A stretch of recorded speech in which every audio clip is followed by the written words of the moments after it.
Hello. Hi, Deepak. Yeah. Hello, sir. Hello, sir. Sir, Dr. Dekivadia, finally you are here. There was a problem. That fellow had you have not listed me in one of the EC members. Sir, you are already there in the listed in the members. But no, he said you are not there. So he had not sent me the meeting ID and passcode. Sir, आप सबसे ऊपर हो list में. तरुण को मालूम नहीं था. So he was. Then I said, you just give me. He gave me अभी WhatsApp दिया उसने. Yeah. Actually, I was unable to come in. Sorry, sir. Dr. Malay Patel, Dr. Bedi. Hi. Hello, sir. Roy Varghese is also here. Hello. Sir, आपको बिना देखे कैसे काम चलेगा, sir? You are not been seen. Okay. Now who else is expected? Hi, Rahul. I think Sanjay is trying to get in, but yeah, we'll wait. Whatever. Shoaib is trying to get in. Yeah, we'll wait.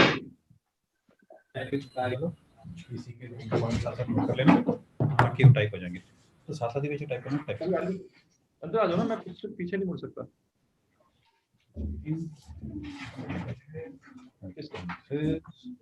आगे मैं meeting में हूं वहां मिल लेना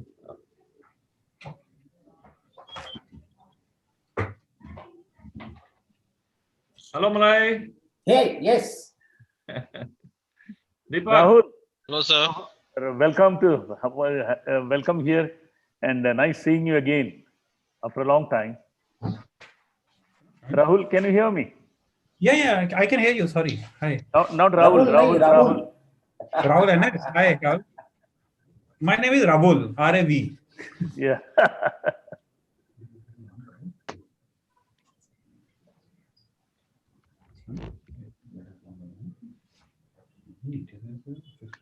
Hello, thank you, sir. Yes, sir. All good. All good. देखो यार बेदी मैं यही सोच रहा था. You've been trying to have a conference. तो 2 दिन पहले बॉम्बे में होनी थी तो बदल गया फिर बदल गया. आप देख तेरे नसीब में नहीं है. एक्चुअल में से वर्चुअली है. सर डॉक्टर बेदी ने डिसाइड कर लिया आप नहीं करना. तो सभी लोग के तुम ओटी में बैठे हो कहीं कोई ये है. मैं तो यार सूट लगा के आया. मैंने सोचा कुछ यार बातें सर आपका अपना पर्सनल हॉस्पिटल है. हम मजदूर लोग हैं. हमें तो काम करना पड़ेगा. कोई शक नहीं है.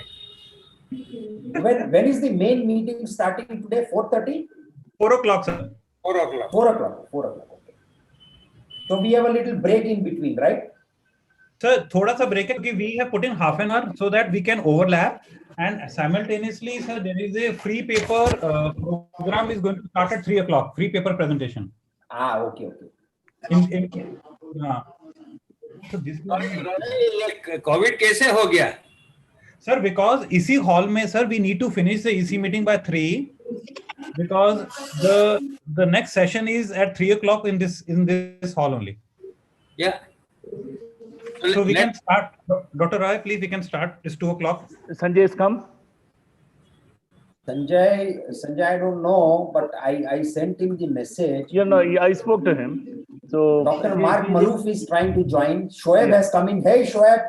Hi, Yeah. sir. How are you? Hi. All good. Can we start now? Yeah, I'm there. Yeah, Sanjay, Yeah, sir, thank you. Sanjay is Little there. issues with The treasurer is Rahul here, is so there. we have no issues here. Okay. The meeting is called to order. At the start, I wish to place on record my deepest thanks and gratefulness to 2 people in these COVID times. One is Dr. Rahul Jindal, and second is Dr. Harinder Singh Bedi. We have had a wonderful series of international meetings, all because of them, and of course Malay, who coordinated all of that. And we will speak about that later. But let me place on record Dr. Rahul and Dr. Hari. In COVID times, we have done a wonderful job. All of you. Thank you. Now we'll start the meeting. Is somebody recording this? It's easy. Yeah. Yeah, it is being recorded. Dr. Dicky ji, the first on the agenda is we have put in some amount of money and a lot of effort on the ultrasound project. Can you give us a brief report? May I read the entire progress? Yes, sir. I've been in communication with Bhaskar Tanna, and I had a discussion with him that I'll have to be explaining to my colleagues. So this is the reading out. I'm reading out the entire reply. Before I explain about this is now on behalf of Bhaskar Tanna. Before I explain about the latest status of our case, let me thank all the members of association who participated in various video discussions and made very valuable suggestions. I have been asking many questions to Devendra and Roy, and actually went to Devendra's hospital to understand more details. Dr. Malay Patel also guided me to it. Before I go to status of this case, let me explain to you the strategy which I have in mind and which we are discussing and developing from time to time. There is no doubt in my mind, and I am confident that I will be able to persuade the courts that the definition of sonography machine and sonographer is too wide to cover anyone and everyone who uses sonography machine in this country. The object was very noble in reference to the male infanticide what was taking place. It does not mean that other practitioners who use sonography machine for lives and for life-saving purposes should be put to discomfort. Therefore, to make our case strong, we have to accept two positions. One, that our machine would be such that it would have a probe which would never be used for deciding sex of the womb. With the efforts put in by the members, particularly Dr. Roy of your committee, that purpose is served. So let me tell you, Roy and Jayanto, they worked out with the company and we have got a written letter that they can jam the machine in such a way that only a linear probe will be fitted on it, and all other probes, even if you try to fit them, even if they're having a slot, they will be inactive. I wanted to emphasize practitioners of many super specialty need sonography machine for many purposes, but which can never include deciding sex of the womb. I also want to focus heavily on life-saving uses of your super specialty as well, and I am grateful to Devendra for sending me at least 17 to 18 articles which throw light on the subject internationally. Half of these topics were sent to me by Roy, a few by Jayanto. We want to emphasize that this is the only way our middle class and poor village houses would be able to take advantage of these facilities throughout the country in ambitious and world record breaking Ayushman Bharat Yojana. We also sent a notice to Ministry of Health and Family Welfare in Government of India by way of email as well as letters to consider our suggestion, which is a prerequisite of filing a petition. We have given them the time of at least 2 months to consider. I was expecting no answers for many reasons. As you are all aware, our high courts in the country and Supreme Court would only take up extremely urgent matters up till now, and mostly miscellaneous application of very emergent nature would be accepted by the court registries. Hopefully, with reduction of cases in India and vaccine coming, in chances of regular matters being taken up for hearing has opened the, and I hope in a month or so, everything would start and regular matters would be taken up. I have carefully studied all the litigations which are pending right now in Supreme Court and one in Delhi High Court. One such first case to be filed was by Radiology Association of India, where they succeeded in Delhi High Court, but matter got stuck up in the Supreme Court because, as all of you are aware, there is a thin line of views by members of that association. Other litigation was filed by Orthopedic Association. They also succeeded but got stuck in the Supreme Court because of earlier petition of Radiology Association. Third one recently filed was by Ophthalmology Association in Delhi High Court, and they have also succeeded. Problem with those association was that they wanted intervene relief to use sonography machine for their practice, and in purpose at interim stage or final stage they got stuck. I am of the opinion that we should persuade the court, preferably High Court, to appreciate the need of the hour, and in turn persuade Government of India in Health Ministry to understand the need of the hour, as we are willing to accept terms and conditions which may be put by the government and which are reasonable. Ultimately, that success would be of a permanent nature. Fortunately, COVID days from April till January gave us time to do all this exercise, and I have no hesitation to say that this is matured and also made our concepts clear about the crux of our petition. We are now ready with the petition and can be filed as soon as the High Court opens regarding regular matter to be taken up, and I expect that to happen by the first week of February. So this is the communication by Bhaskar Tanna, and this is where we stand. I am ready to take any questions or discussion, and I am ready to note down any questions which might arise and which I should ask Bhaskar Tanna. He has volunteered to join the meeting in case required, but I have told him no at the present. If you feel, I can make him join immediately. Oh, this is an ETC meeting, so we will hold it at that. Any pertinent questions? Short, please.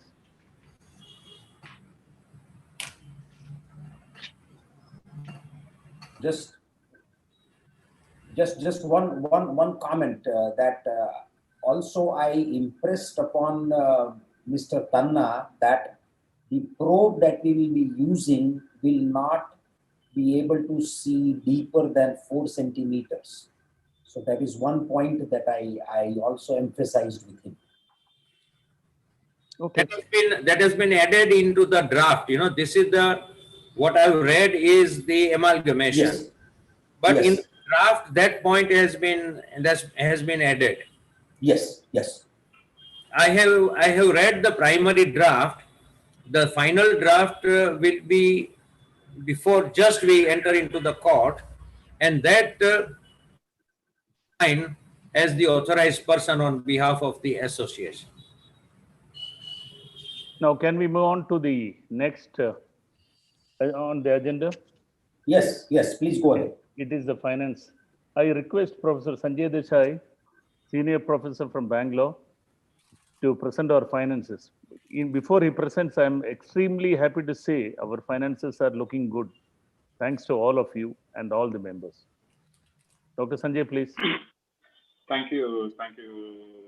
Roy, and thank you for getting me into this, and being very happy to be associated. Going straight to the report, I think we shared some of the balance sheets, and as you are aware, the profits which you have just seen in the group. I think Dr. Shivangi is ready with the presentation, and she will be presenting this. Shivangi, there?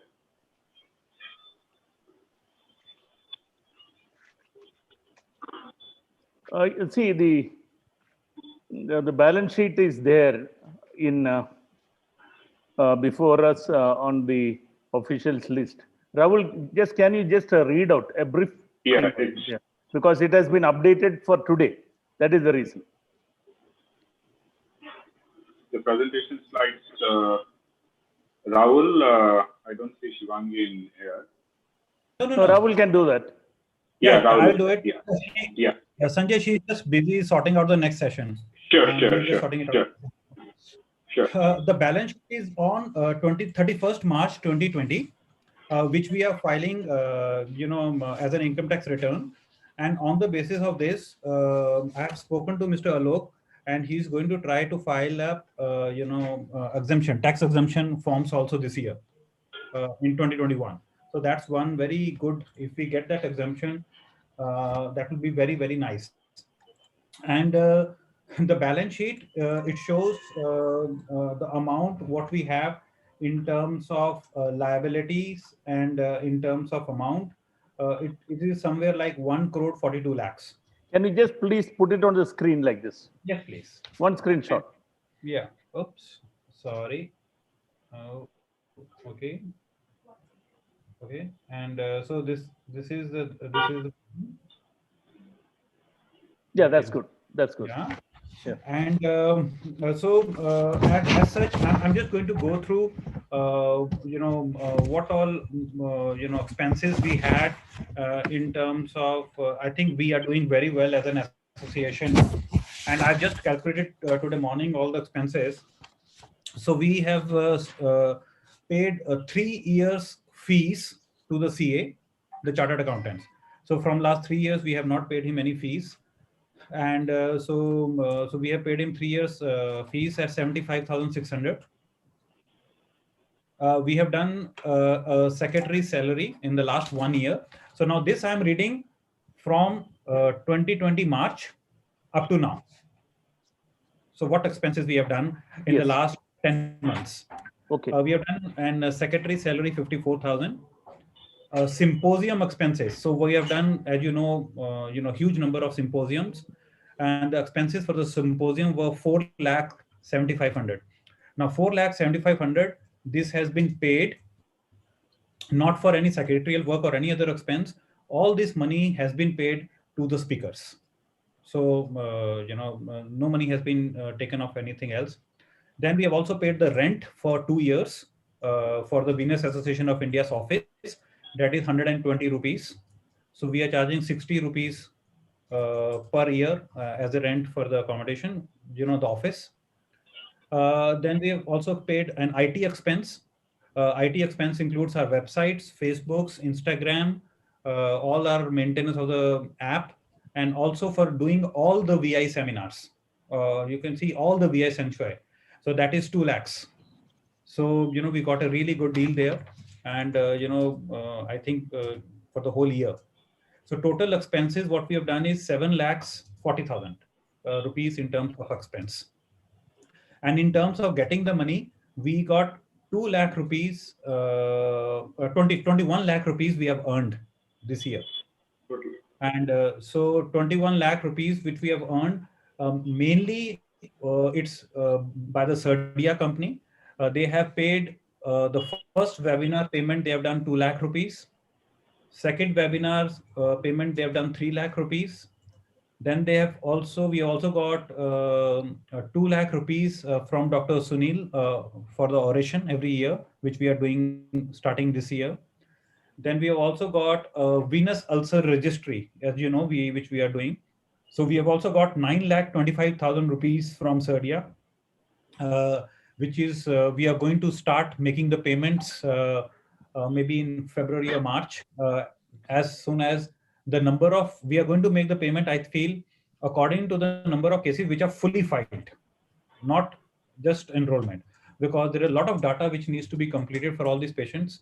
So as soon as any centers, completes like 25 cases, fully complete, if you all agree, we can start making the payments from the association so that we can do some expenses this year to show that, before the March. So that was, suggestion by the CA that do some more expenses in the next 2 or 3 months.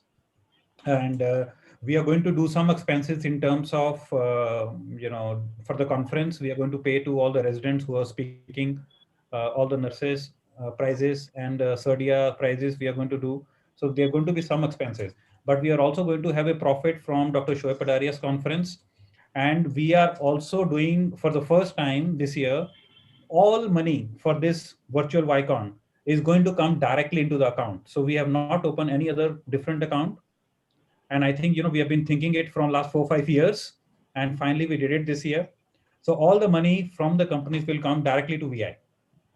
So, we have already got 4 lakh rupees from the companies. And most probably, we will be able to generate 24 lakh rupees for this virtual conference. And our expenses should not be more than 3 lakh rupees. So we should be having a saving of somewhere around 21 lakhs for this virtual conference, in advance. Thank you, Rahul. Thank you. Yeah, for Thank you, updating Rahul. us. Thank you. And thank you, Sanjay, also for overseeing the accounts. Now, since we have applied for the tax exemptions, I think We're going to apply after the filing of the report this year. this year, yeah, that's what, 5 years. That's fine. Any questions on the accounts?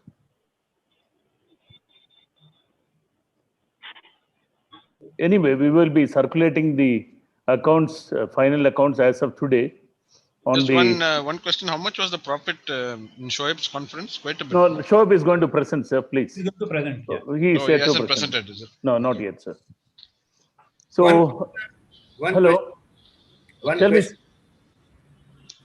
May I? Yes, sir.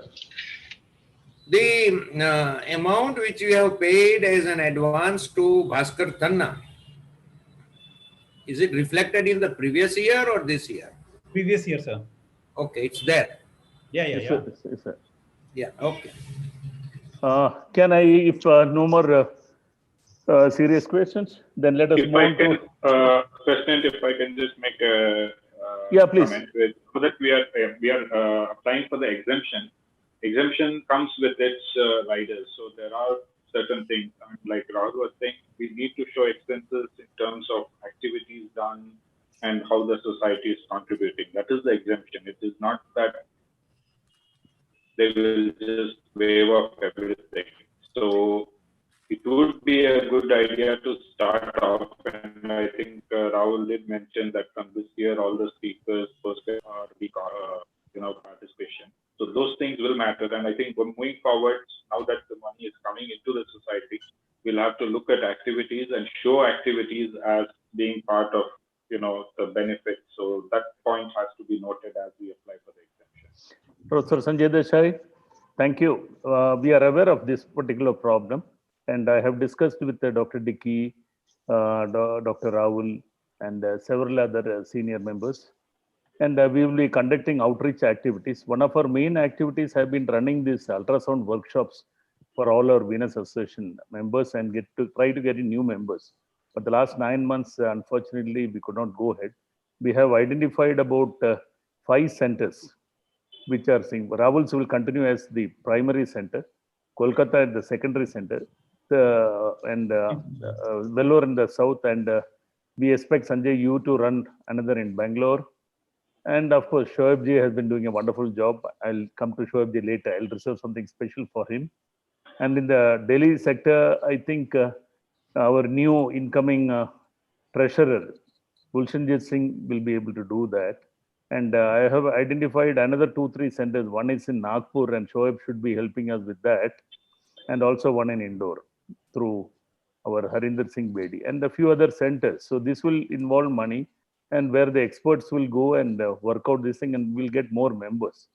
And if the ultrasound project goes on well, our membership should not just swell, it should go in geometric proportions, because one of the clauses and requests that we have put to senior advocate Bhaskar Tanna is, sir, since we are in the teaching process, and most probably he will try to get it only for the VAI.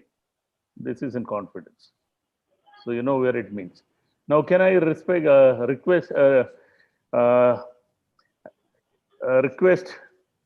Nawab of Mumbai, who ran a fantastic show in Mumbai, the only one Shoaib Padaria ji, and we had an extremely good meeting, and especially his outreach programs with more than 1,000 people attending in that huge hall was a surprise to even to me. I knew that Shoaib can throw big surprises and boil a googly, but that was very good.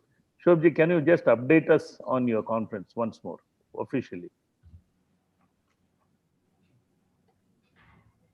Shoaib ji, can you hear me? Shoaib is there. I can see him. Yeah, but I think he may be.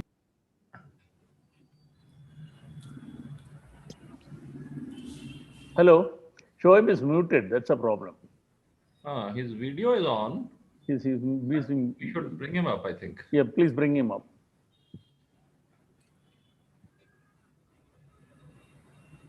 In the meanwhile, while Shoaib is getting ahead, can we just can I just take the honor to introduce the new VAE team, so that we'll not waste much time.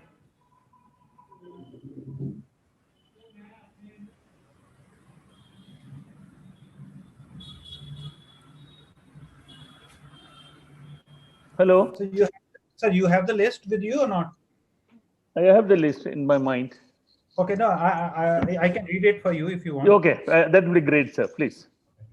So it has been really fantastic, for the application form. And actually talking, I was a bit stressed that we should not have to go for elections or something. And it was very lucky for us that only Can you hear me? Sorry, can you hear me? Yeah, now, yes. Yeah. So it was very lucky for us that only one person applied for the treasurer post. So Dr. Gulshanjit Singh ji. So of course, he's elected. And then luckily we had 8 seats for EC members and only 8 people applied. So we were very... Hello. So yeah, sure. Okay. Just hold on for a second. Yeah. 1 minute. Yeah. So then we were very lucky to have only 8 applications. And of course, everybody's gone in. So starting from Dr. Vimalin Samuel from CMC Vellore, Dr. Jayanta Das from Calcutta, Dr. Ajay Khanna from Varanasi, Dr. Anjali Davle from Maharashtra, Dr. Ankur Bhatnagar from Lucknow, Dr. Robbie George from Bangalore, and Dr. Rahul Naik from Bangalore, and Dr. Piyush Chaudhary from Mohali. So 8 people applied for the job. And so, Roy, mic to you. Thank you so much. Now let us have I congratulate all the new members holding various posts, and I request them to really work hard, because now the COVID should be easing. And by the time the next meeting is there in Chennai, we'll come to that later. But every one of us should show something. Humne kuch kiya hai, kaam kiya hai. Thank you. Now, let me reintroduce the Nawab of Mumbai, Dr. Shoaib Padaria. He's run one of the best conferences so far, and then a huge and what a pomp and show and substance, and all sorts of VIPs and dignitaries coming in. Shoaibji, I want to take away your words. Please tell us what you did and how I'm going to share my screen with you and give a small presentation on this.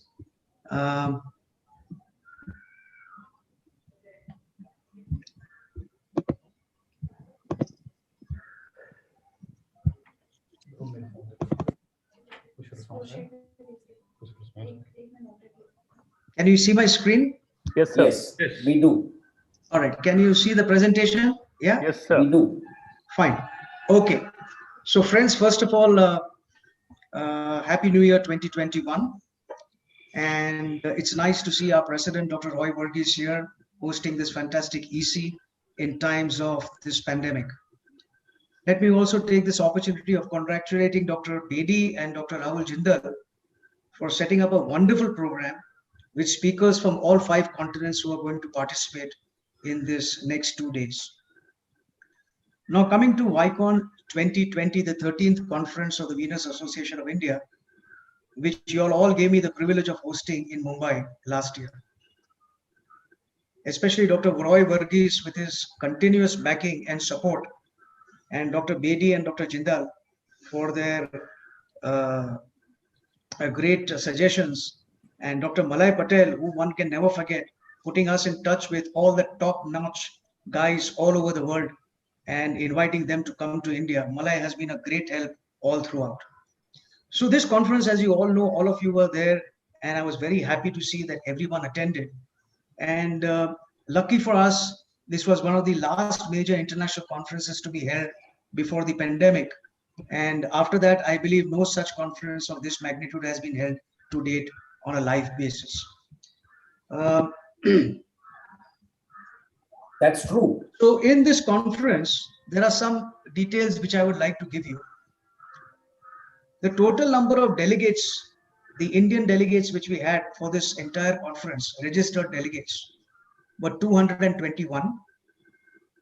Of these, we had another 34 international delegates, of which around 28 were invited delegates, and the other 6 came on their own. On the first day of the conference, we had 3 workshops, which were hands-on workshops, and we had 44 people actually registered for the workshops. But the people who actually attended the workshops were over 100. Because a lot of people came in, and at that time, I did not ask for any registration fee. I just let them come. They were all walk-ins. We had over 100 people registering for attending all the 3 workshops, which I think was a very good number. Especially the workshops on piles and AV malformation was very, very well appreciated. And a lot of people in Mumbai have started doing lasers for piles after this workshop. And so that I think is a good thing for us. On the last day of this conference, as you know, we invited the family physicians of Mumbai to come and hear a series of lectures on venous diseases. And this entire day program, which lasted from 9 in the morning till about 6 in the evening, was addressed by members of our organization on various venous topics. And you'll be happy to know that we had a total of 788 delegates, family members, which I think is a pretty large number.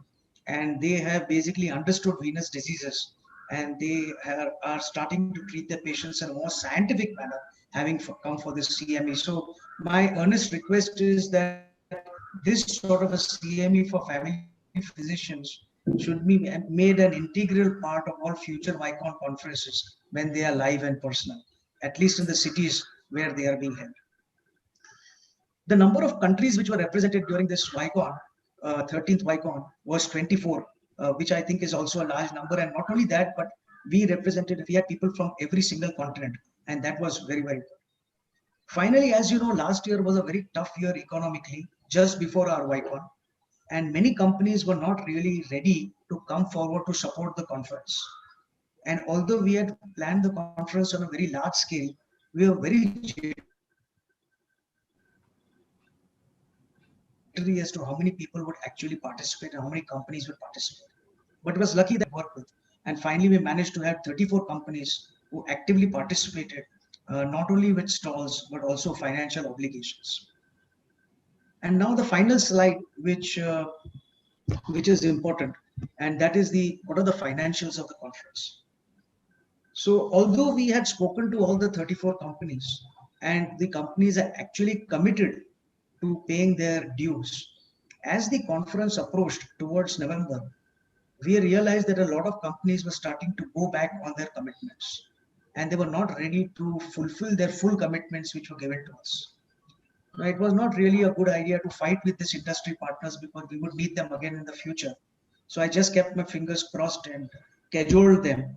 And finally, what happened was that we received a total payment of 1,64,56,535, which was a pretty large number.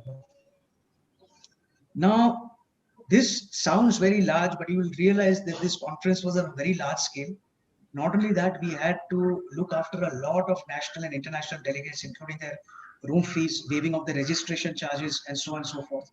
And so the final amount which we had to pay out to VAI, we were a little worried because, as you know, as soon as the conference ended and the pandemic came in, and the money had still not been received into our accounts, and most of the companies closed down during the pandemic, and money just stopped coming in.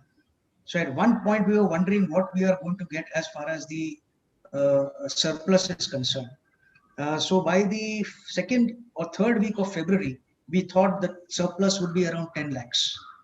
Then I started phoning the managing directors of the company, the senior people of the companies. Most companies had not started. So by April, we realized that we'll have something like 20 lakhs surplus. Then as we started working a little bit more, few offices opened up, we had a little bit more coming in. And finally, we realized that we'll have something like 30 lakh rupees coming in. By grace of God, everybody committed to the conference finally paid up. there was a lot of issue with GST and other things because the GST collections were closed by the government, TDS connections were closed. But finally, after everything was sorted out, it was only the last few days ago that the conference organizers and the CA of the Venous Association of India finalized the accounts.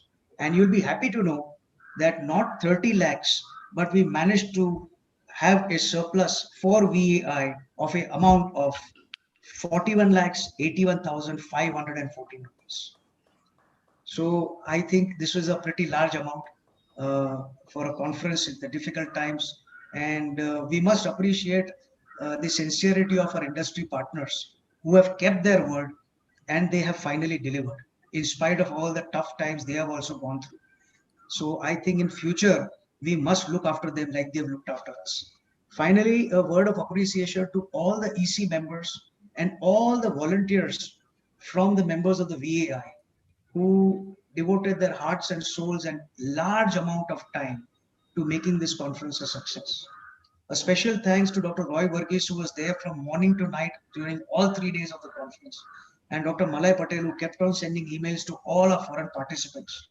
And a lot of participants who could not come, they really regretted that they did not attend the Vaicon conference. And they have promised to attend again the next time a live conference is held. Thank you once again to VAI and the entire EC and the office bearers for giving me once more an opportunity to host this conference. Supported me all the way. Thank you very much.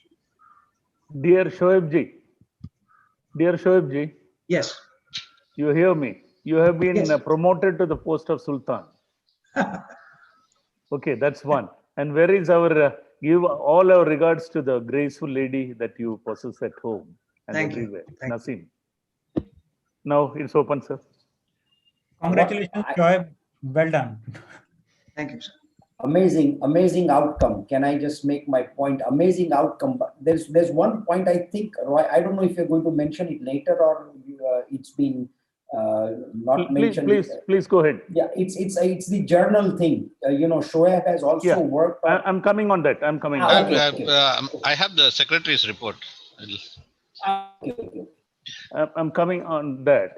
Now, since the point of journal has been brought up, there will be two official journals if everybody agrees.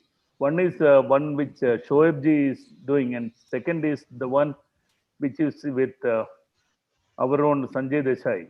The most important thing that I personally feel in our 13 or 14 years of our association is our lack of publication. We just have 4 or 5 publications and several others individually.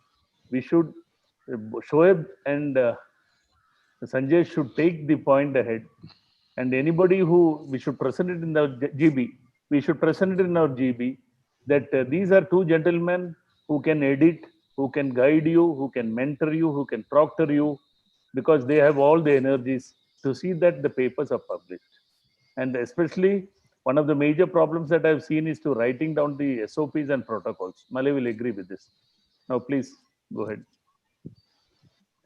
Dr. Verghese, thank you very much for giving me an opportunity. As you know, I had informed you and other members of the EC committee that I was invited to be a vice president of the International Union of Angiology earlier this year. Not only that, I have been asked to form the South Asian chapter of the International Union of Angiology, which I have done in the last 6 months. And now there are 9 countries actively involved in this organization. So this is very important, very important. Yeah. Now, the advantage of my being in this society is that the journal is the Acta Phlebologica, one of the leading vascular journals in the world.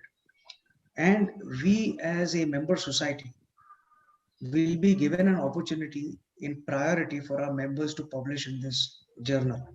Already Dr. Ajay Khanna has taken the lead. 2 of his papers have already been published in the last edition of the journal. 2 of my papers have been accepted and probably will be published in next 3 months. One is on endothelial epidermal growth factor, and the other one is on thyroid dysfunction. I would encourage all our members to please send whatever papers you have. We are happy to have them edited and redone if necessary, but to help you publish these papers. The Indonesian group also has submitted 4 papers, of which 2 will be published. Now, The point here is that we as a society need to become members, associate society of the IUA. The reason being is that we automatically get digital copies of these journals for all our members, and every member of ours gets priority in publishing his paper in the Act of Phlebologica. I have sent Dr. Varghese and Dr. Rahul Jindal the details of the membership. The fee is not very large. It is very small, in fact. And I think for the funds that we have now raised for our society, which is quite significant, this will be a very tiny amount every year, but it will give us a added advantage. Secondly, the South Asian chapter of the International Union of Angiology, of which I am the president, is going to organize a series of webinars, but these are going to be directed only to the medical students and postgraduates of 9 countries.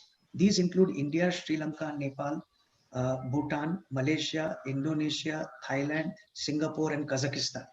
And I would request our members to actively participate and give lectures during these to our medical students and postgraduates. This will not only be lectures on venous diseases, but also lectures on arterial disease and phlebology. Basically, the entire vascular aspect is bound to be covered. I'll be writing to each of you individually. Do please participate. It will be 10-minute lectures, but this will help a lot, to promoting our venous and vascular work to the students. Thank you, sir. Thank you. Thank you. Professor Sanjay Desai, one minute for you. Professor Sanjay Desai. I'm sorry, I was muted. Yeah, Yeah. absolutely. I think that's a wonderful thing to start off and continue a journal. I think publication is something which we all lack, and I'll be more than happy to be associated and help and guide and take care of this part. So we have done a couple of journals in the past. Yes, now there are rules which are changing. Most of the publishers are asking for a certain amount and funding for public with good articles. We just need to encourage individual members to utilize what Dr. Shoaib was saying, where societies are giving us opportunities or priorities to publish. So that must be used by individual members, and through the society it should be rooted. So that way it gets done through the society, and it makes it more exposure is much better. So thank you, Sanjay. Thank you, Sanjay. I'm there. Time is running short. Thank you so much. Now I invite our dear secretary, the colonel and professor from Velo, Deepak Selvaraj. Deepak, when you present the secretary's report, please mention something about, about our departed friend, Professor Sunil Agarwal, and also about the oncoming Chennai conference. Yeah. मैंने सारे जो heads हैं उनको सबको अभी connections ये सब कुछ भेज दिया जितने जल्दी से सबको तो लेकिन पता नहीं लोगों का भरोसा नहीं है तो हमारे को एक बंदे को तो उसमें Yeah, go ahead. Yeah, just 1 second. तो आप अगर जस्ट थोड़ा सा मैं Just share my screen. करके फिर 4 o'clock का ओपन उधर चले जाएंगे है ना मेन हॉल में है ना ठीक है हाँ तो बस इसके बाद भी सर इमीडिएटली है बस हम ये कनेक्टेड ही रहेंगे मतलब लोग people will join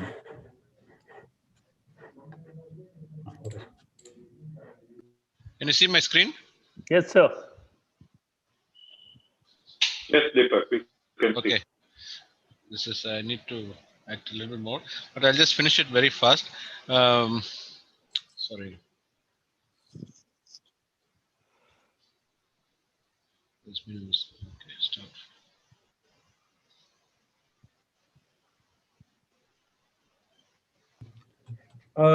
Roy, sorry to disturb before Deepak starts. Yeah. So Dr. Padaria's suggestion of becoming a member of IUI. So is it approved now? So should we become a member? So I think it is up to the current incoming president to take them because I am outgoing president. If Harinder says, I'm with him. I'm with him. If Harinder says, and of course I support Shoaib's proposal. I do support. Yes, Yeah. I endorse the proposal. Yes, it's a very good proposal. Okay. Brilliant. So I will start working on it. Who's proposing? Who's proposing? Roy Varghese is proposing. Dr. Deepak second. Second. Okay. Finish. Deepak. Okay, pass. Yes, thank you. Any no's? None. None. Okay. Unanimous. Gentlemen, let me just quickly go on to the Secretary's report of Vaicon, Secretary's report for the past 2020. This has been the year of the COVID, and where all of us learned a lot of new things from this year. We've lost a lot of good people, and this is um, our friend, founder, teacher, from one of the founder members of the Venus Association of India, a great teacher, guide, and a beacon of light to a lot of junior postgraduates and young surgeons. We lost him in a very tragic road accident. However, the Venus Association of India has tried its best to give a glowing tribute to its friend. The family has donated about 2 lakh rupees, and we have set up a Sunil Agarwal oration, which will be introduced in Chennai in the year 2021. The family members of the bereaved of Sunil will be there to attend the oration, and we hope to do a good job out of it. And in the last year, the Venus Association of India, in spite of the pandemic, rose like a phoenix, and we managed to keep the flag flying high, and we, as you know, did a record number of national and international webinars, and due to the extensive work of all the members of the governing council, special thanks to Dr. Malay and Rahul, who really worked hard for this in spite of the pandemic. And there were several other societies. We actually raised an eyebrow and said, look, these guys have done a great job. And the most important thing was we were able to get European people from societies of Paraguay, Poland, Indonesia, Bulgaria, and Thailand. All the seminars were very well attended and greatly appreciated. Special thanks to Serdia, who's been part and parcel of the Venus Association of India. Ajay has written a book on venous malformations, and that has been published. The book is available with Dr. Ajay, and please feel free to contact him. It's a very good book, and we are proud to say that it's a book that has been come from one of our members. Then Shoaib success story. There's a never-ending success story. He started off with 2020 Venus Vaicon, which was one of the greatest successful Vaicons ever, attended by a record number of national and international people, and it is one of the best conferences I ever attended. And after the conference, Shoaib also went on to become the vice president of the International Union of Angiology, and he is now the coordinator of the new South Asian chapter. And more so, he's also made Venus Association of India will very soon hopefully become an affiliate member of the International Union of Angiology, and there is their official journal, the Acta Frivolgica, will be is a journal of the International Union of Angiology, and they will give us a priority for Venus Association of India members to publish in that journal. A special thanks to Dr. Shoaib. And then with many other achievements, the superficial venous thrombosis consensus statement by the International Union of Angiology came out early last year, and Dr. Malay was one of the authors of this consensus statement. It's still on the website. Thank you, Dr. Malay, for your continuing success in all that you do, and you've been a great strength to the Venus Association of India. And finally, I also have to tell you about the total number of memberships. In spite of the pandemic, we've had 15 new members joining the Venus Association of India. Our total now is around 362, and we are just growing bigger and bigger every year. Vaicon, I think I've already talked about this. The Vaicon 2021 was a great success, and thanks to Dr. Shoaib. We discussed this extensively in the executive committee, and we hope the next Vaicon in Chennai in 2022 will be try to emulate this, and the record number of national and international speakers. Thank you very much, and long live Venus Association of India. Thank you, Dr. Deepak Selvraj. Is there any pertinent questions? Short, please. Or comments? Short, please. Malay? Just, Shoaib, is this associate membership the only one that they offer, or is there something more than this? Currently, the societies offers associate society memberships. So there are already something like 35 societies. That's it. Yeah. Thank you, Shoaib. One observation which I want to make is, see, in the UIP and other similar organizations, just like we have seen the Sultan going up as a vice president of a August organization, I want to encourage the younger people to come up to international leaders. Any suggestions on this? Yeah. So once we become the associated society, we get that membership as an associate society. My idea is to take on our members of our society into the South Asian chapter. And we must start a gradual influx of our members into the International Union of Angiology. It's a very large organization, and actually its reach is much more than that of the UIP. So because it also includes arterial and lymphatic work. So I think we should move into that aspect. Yeah, we are working on that. No, I endorse Shoaib's initiative. Not only that, I support it in a huge sense, because as he said, angiology is a very large field. So, let's also concentrate on this make it our concentration for the next 5 years, so that we what we've done with the UIP, now we do with the IUA. Thank you, Malay. If any more points which anybody would like to make, then we can wind up. Yes. Short comment.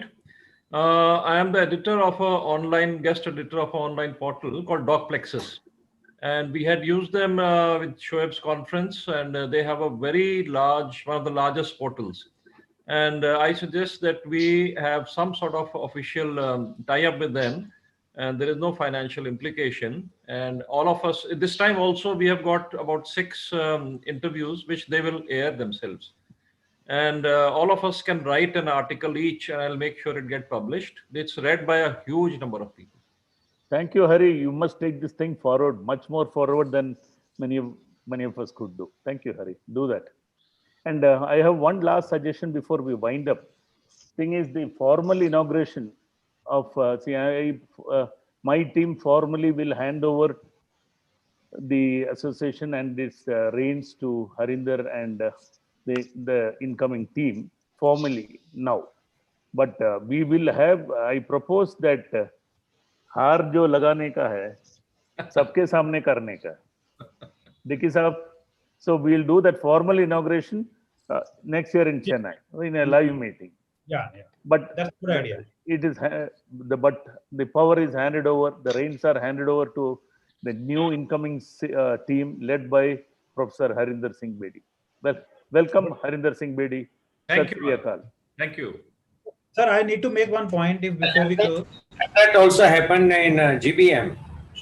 The handing over charge, the virtual handing over charge in GBM and the actual replication of that in Chennai. Okay. And one last thing, we are considering Harinder and team, everybody should go ahead and make the decision that Kolkata, as I was discussing yesterday with many of you, Kolkata, the meeting will be over, if everybody agrees, the meeting will be overseen by Devendra Dikhewadia, and it will be done by Krishnendu Chatterjee, who is a very senior and respected surgeon, vascular surgeon in the East, and also our own Jayanto, who is coming in now. They have already conducted 2 meetings, and the facilities are great. I personally have visited the facilities, and we should be able to accommodate more than 1,000 people and 5 medical colleges there in Kolkata itself. Thank you. Sir, this is for 2023, right? Yes. After Chennai. Yeah, fine. And sir, there was another proposal. There are 2 important points I want to make. I think Calcutta will be a good choice, I personally feel. And I think we should go ahead. It's my opinion. There was, Arvind Kohli from Jammu. And he has also sent a message to a lot of the members. that he, after Chennai, he wants to conduct the conference. My duty is to put the things into the EC. So he has sent a message, and so this is one. And the second is, I think after we discuss this, second point I want to discuss very shortly is, please, Dr. Sanjay is also on the panel here, and we are discussing in front of him, but it's important he knows that when we present as an interim treasurer to him into the GBM, and because now he'll be moving to the secretary post, there could be a problem, or there could be somebody who puts an objection to it, because we didn't follow the protocol. But I think we can put in that 6 months back we had an interim meeting, and we didn't have people who we have to go out of the way because of the COVID situation, and we had to modify the rules. So which has to be approved by the EC now. So 1 minute, I will add to this now. See, what is the background of this? It is known to all of us, and I am going on record. See, we have a huge amount of finances coming in. Okay, and in this era of new taxation laws and other problems, Roy Verghese and his team, including the governor, did not want any problems. And the former treasurer who was there, in spite of repeated messages to him, and I myself have gone to meet him along with Dr. Deepak Selvaraj and we told him, see, now this cannot continue. And in spite of it, he has not. So we have to go in and select a very senior, respected person like Sanjay Desai to be the treasurer. And I think that's okay.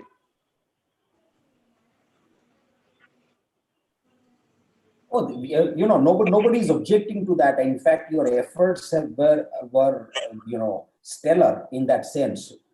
So it's in order. Except that Deki may have just a point to make about that. In between, I lost the audio. So, what point can you please?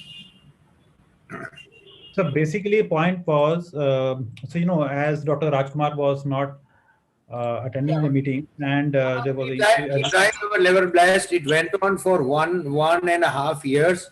He was not interested. Yeah. He didn't reply to any mails. He didn't reply any. Yeah. He was just not bothered. He was neither interested nor concerned. And we have to run the association. And now it's on a very strong footing. We need a strong person. Yeah.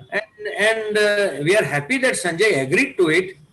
Otherwise, and I must thank him on behalf of all of us. He agreed, and now he has to go one up. It's okay. Yeah. So I'm saying is objection. And second point before Rahul, if you allow me, I'm very happy with Jammu proposal, but Jammu, Chandigarh, Bombay, Chennai, Bangalore, these conferences have taken place several times. We are not able to open the eastern end, and we have been trying. Initially, we requested Chatterjee, he did not pay attention. Now we have built up a team. So East India will be opened well, and we should all make an effort that the Kolkata conference really takes place and we make it a grand success. I totally agree with you. No, Jammu 2024. Yeah. And I also that the Look East policy is actually a very good policy. I think we'll have to open the doors there. And one more thing is the Bengal guys had actually made asked for a long time ago, I think, and of course, much before the Jammu guys. So we can always tell them that Jammu will be the next one. Yeah, Deepak, they can always apply next year. Yeah. And we need to close the session, guys. Please, I'm really sorry. It's 2:58. Yeah, please. Okay. Sorry. Thank you, all of you. JVAI. Thank you. Thank you, sir. Dr. Bedi, you remain here, please. Yeah. I'm here. Anybody who wants to attend this session from 3 to 4:30, it's a doctor's 3-paper presentation. It's an award session. So we got around 10 papers in this, and so there are judges here. So we are going to start the session soon here. So anybody who does not want to be here, so they can leave the session here and can join in another 45 minutes in the main hall. The judges are here, Rahul? The judges are joining. They have just messaged. They're joining in 1 minute. I'm waiting. Sure. Yeah. Tarun, can you allow the judges to join in place now?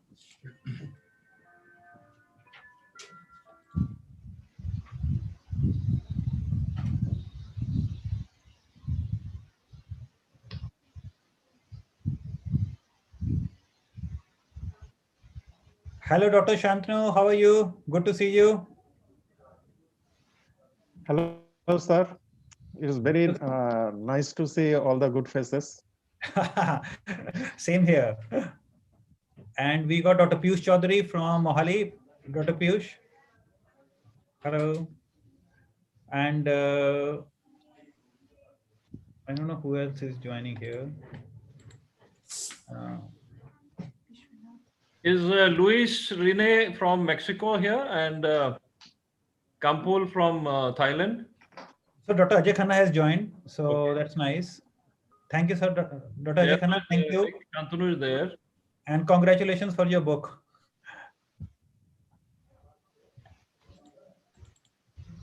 And Dr. Ajay Silvania and Dr.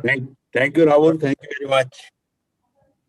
Hello, good afternoon, everyone. I am also here. Hi, Dr. Ajay.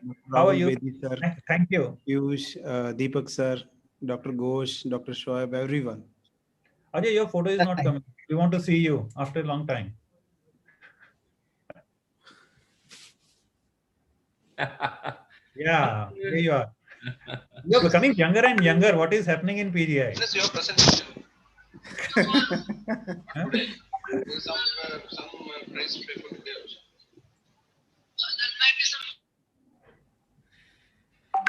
Dr. Jain Das, hello. Hi. Good afternoon.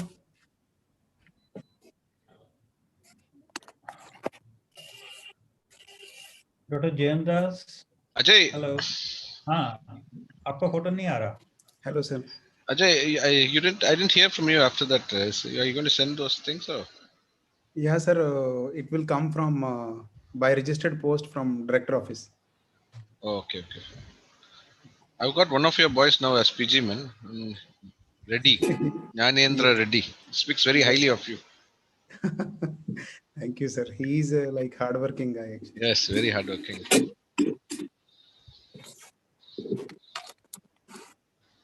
Dr. Nihar, he hasn't joined. I think, Dr. Bedi, I think what we can do is we can start because it's 3-1. And Ajay and everybody, you got the score sheet with you. Yeah, we have with us. Actually. So we will start the presentations. The presentations will be in an MP4 file. So once they finish, then you guys can ask them questions. But please don't ask more than 2 minutes. And so 6 minutes will be for the talk and 2 minutes for the discussion. And then we can move to the next speaker. And once you finish it, please, all the judges, if you can just WhatsApp us the score sheets, and so that we can calculate the total marks and then decide. And once we finish this, then all of you can join the hall, main hall, either as a delegate link or as a speaker. If any problem, just let us know. So I'll hand over the mic to Ajay, Shantanu. Please, you carry on. And if we can start the lectures, please, we can have the first talk. And I would just like to introduce the faculty, the judges to the speakers. First is Dr. Shantanu Ghosh. He is from Bangladesh and assistant professor in vascular surgery. Dr. Luis. He is the president of the Bolivian Society and from Bolivia. Dr. Ajay Khanna. He is the head of the department, as you know, BHU. Dr. Nihar Ranjan is a vascular surgeon from Hyderabad. And Dr. Ajay Savlania, he is an associate professor in Department of Surgery in PGI, India. Dr. Jain Das, he's from Calcutta.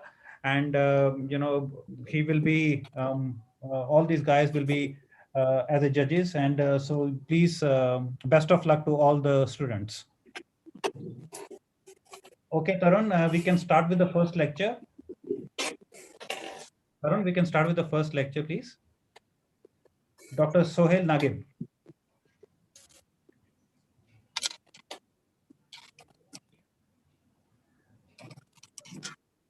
Not this one, the videos. Yeah.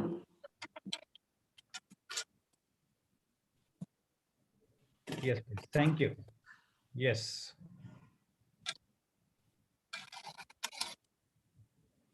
So I'll hand over the mic. Before I start, I'd like to thank the Vaicon 14th Virtual Congress Organizing Committee to give me the pleasure and the great honor to be with you today presenting the outcome prediction of DVT using low molecular weight heparin versus DOAX as a modulator of endothelial activation and cell adhesion molecule expression.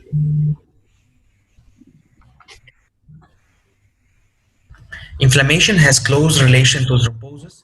Cell adhesion factor is the key in the process of inflammation. Leukocyte migration to the site of inflammation and thrombosis is not fully understood, but is thought to be mediated by cell adhesion molecule. We have thromboembolic disorder balance that between the pro-inflammatory stimuli and the natural anti-inflammatory factors. Also, we have inflammatory balance between the pro-coagulant platelet activation, endothelial activation, and their inhibitors.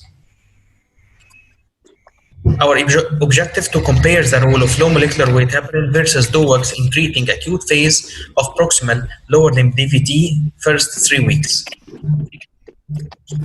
We had 80 patients of acute proximal lower limb DVT admitted to Alexandria Armed Forces Hospital from March 1st, 16 to June 30th, 17, divided randomly into 2 groups. Group A of 40 patients treated by enoxaparin 1 mg per kg every 12 hours subcutaneously for 21 days. Group B, 40 patients treated with apixaban 10 mg every 12 hours orally for 5 days, followed by 5 mg every 12 hours orally for the further 16 days. All patients had clinical examination, including measurement of lower limb and pain scoring, duplex examination, laboratory investigation, including CBC, PT, PTT, ESR and CRP, ELAM, ICAM, and L-selectin.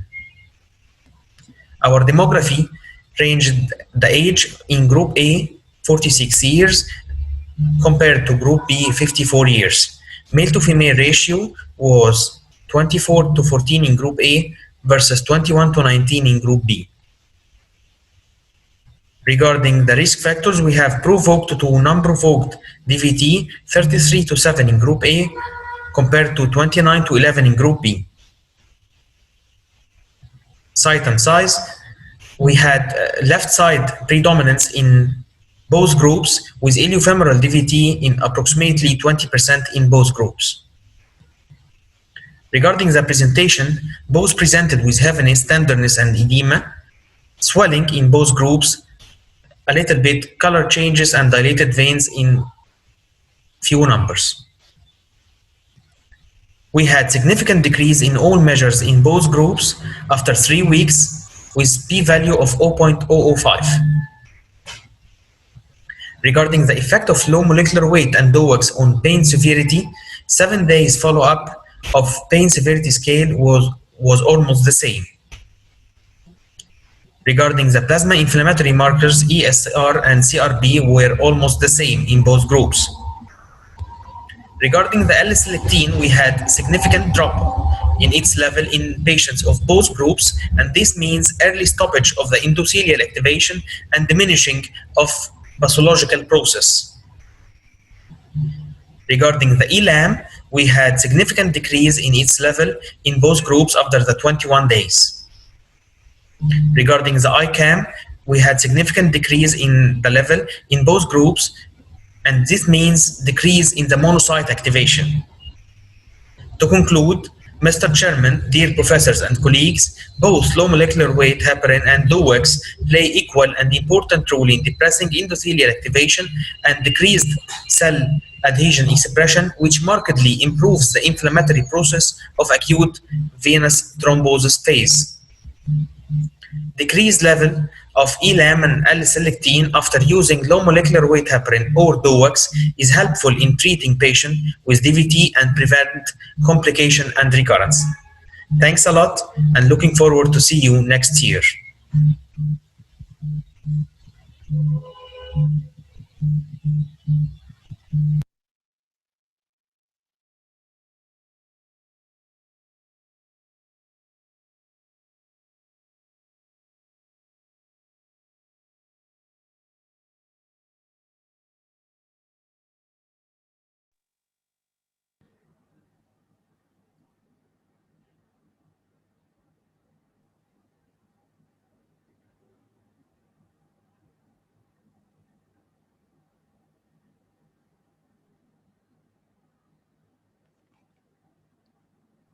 Yeah, hello, Dr. Sohail.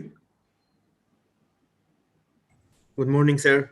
Yeah, nice presentation. So, nice study actually, and good comparable results you have shown with DOCS as well as LMWH. Did you use compression therapy in the both the groups, or what was the mechanical thing used actually? Did you use compression in both the sides, both the arms? You mean like wearing elastic stockings? Yeah. Yes, we used to use elastic stockings in both groups, as it is like a routine wearing elastic stockings in DVT patients. Fine. So, like, I feel that we need to follow for a longer time to further see the difference actually. Of course, you have a point for further longer duration, but in our study, we wanted to put the spot on the acute phase of the DVT and not the whole period of management of the DVT. We needed to spot the lights on the acute phase, the first 21 days of the DVT, because we had some controversies here in Egypt to start with the low molecular weight heparin, then to shift after the acute phase to DOACs. So our aim was to confirm that we can start for the DOACs from the early phase, from the day one in the DVT. That's why we followed the patient for the early phase for 21 days. And after this, we can continue on the maintenance, which is routinely done. Yeah, fine. Thank you so much. Thanks a lot, sir. Tarun, you can go to the next if there is no further questions. Good evening, everyone. I am Vishwanath from Care Hospitals, Hyderabad, and I shall present our work on prevalence of deep vein disease in patients with chronic venous disease. Chronic venous disease affects 5 to 20% of the population and is predominantly thought to be due to superficial venous disease. The prevalence of deep vein disease in patients with CVI is poorly understood. Failure to recognize deep vein pathology can lead to recurrence or progression of disease despite intervention in the superficial system.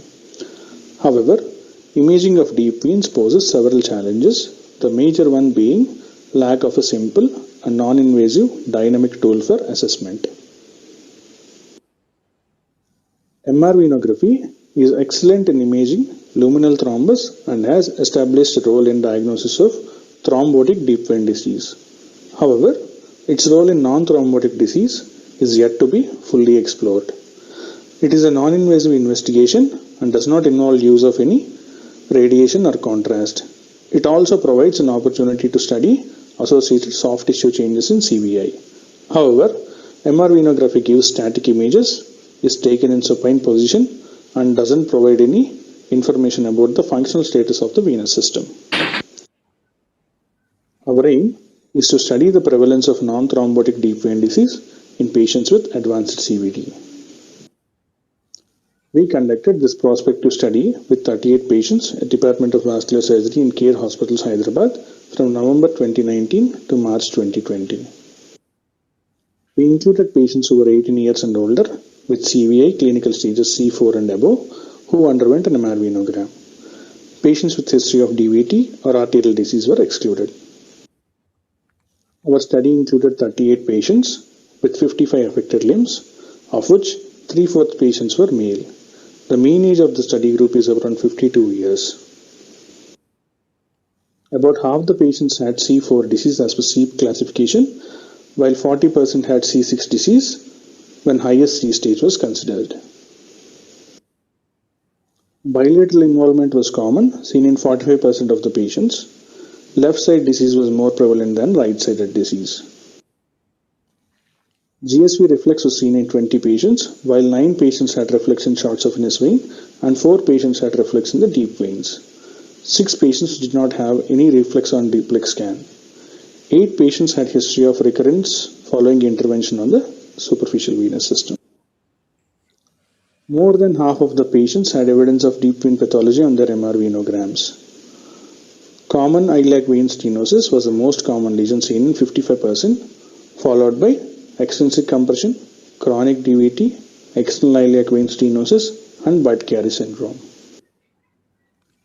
About half of the male patients and all of the female patients except one showed evidence of deep vein disease in MR venograms. 2/3 of the patients with venous ulcers and 3/4 of the patients with recurrent disease had an abnormal venogram. 2 patients out of 4 with deep vein reflux showed proximal deep vein lesions, while 70% of the patients with bilateral disease showed deep vein pathology.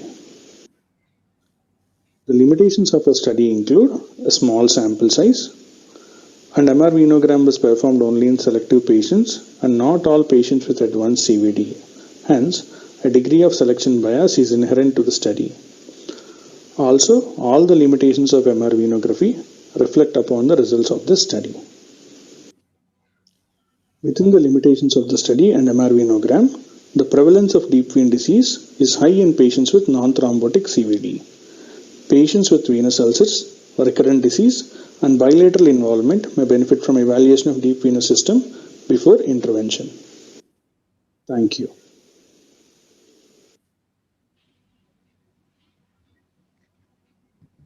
Dr. Vishwanath. Sir, good evening, sir. Good evening. Very nice presentation and interesting study actually. So what is your take from this study that will you do, because a very high percentage of MR venogram has shown that non-thrombotic venous disease. So would you like to do MR in every patient of C4 to C6 disease?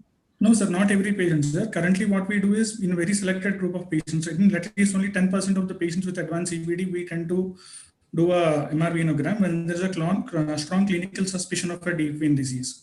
Suppose a patient has a recurrent disease or the findings on duplex ultrasound do not match with the severity of the symptoms, or when there is a history probably of a missed DVT where the patient has not taken anticoagulation, but he had some history which can be suggestive of DVT like that. In such cases, we do MR venograms. And based on our findings, I think we still need to have a larger sample size to come to any definitive conclusion that we should image them routinely in all cases.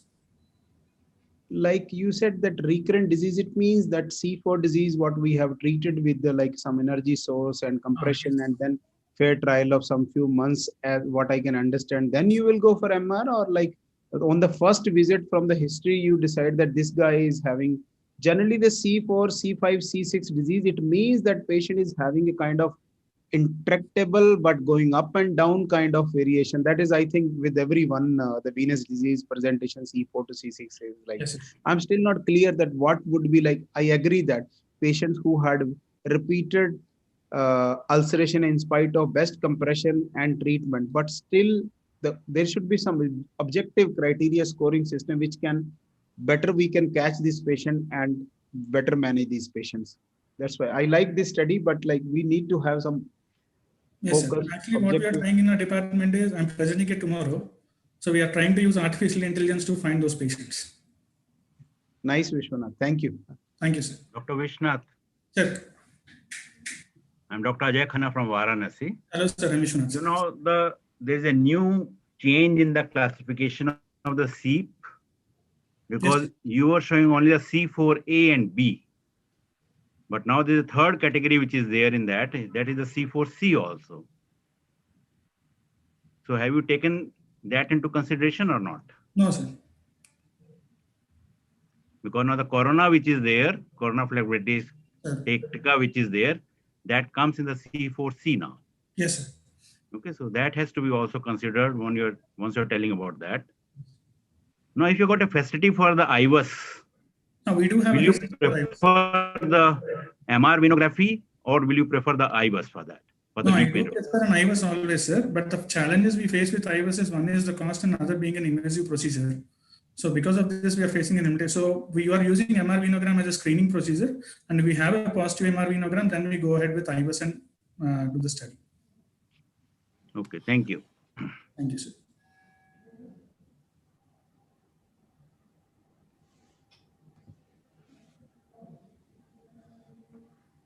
Arun, you can move to the next if the judges agree. Vaicon for giving me this opportunity for presenting in this esteemed conference.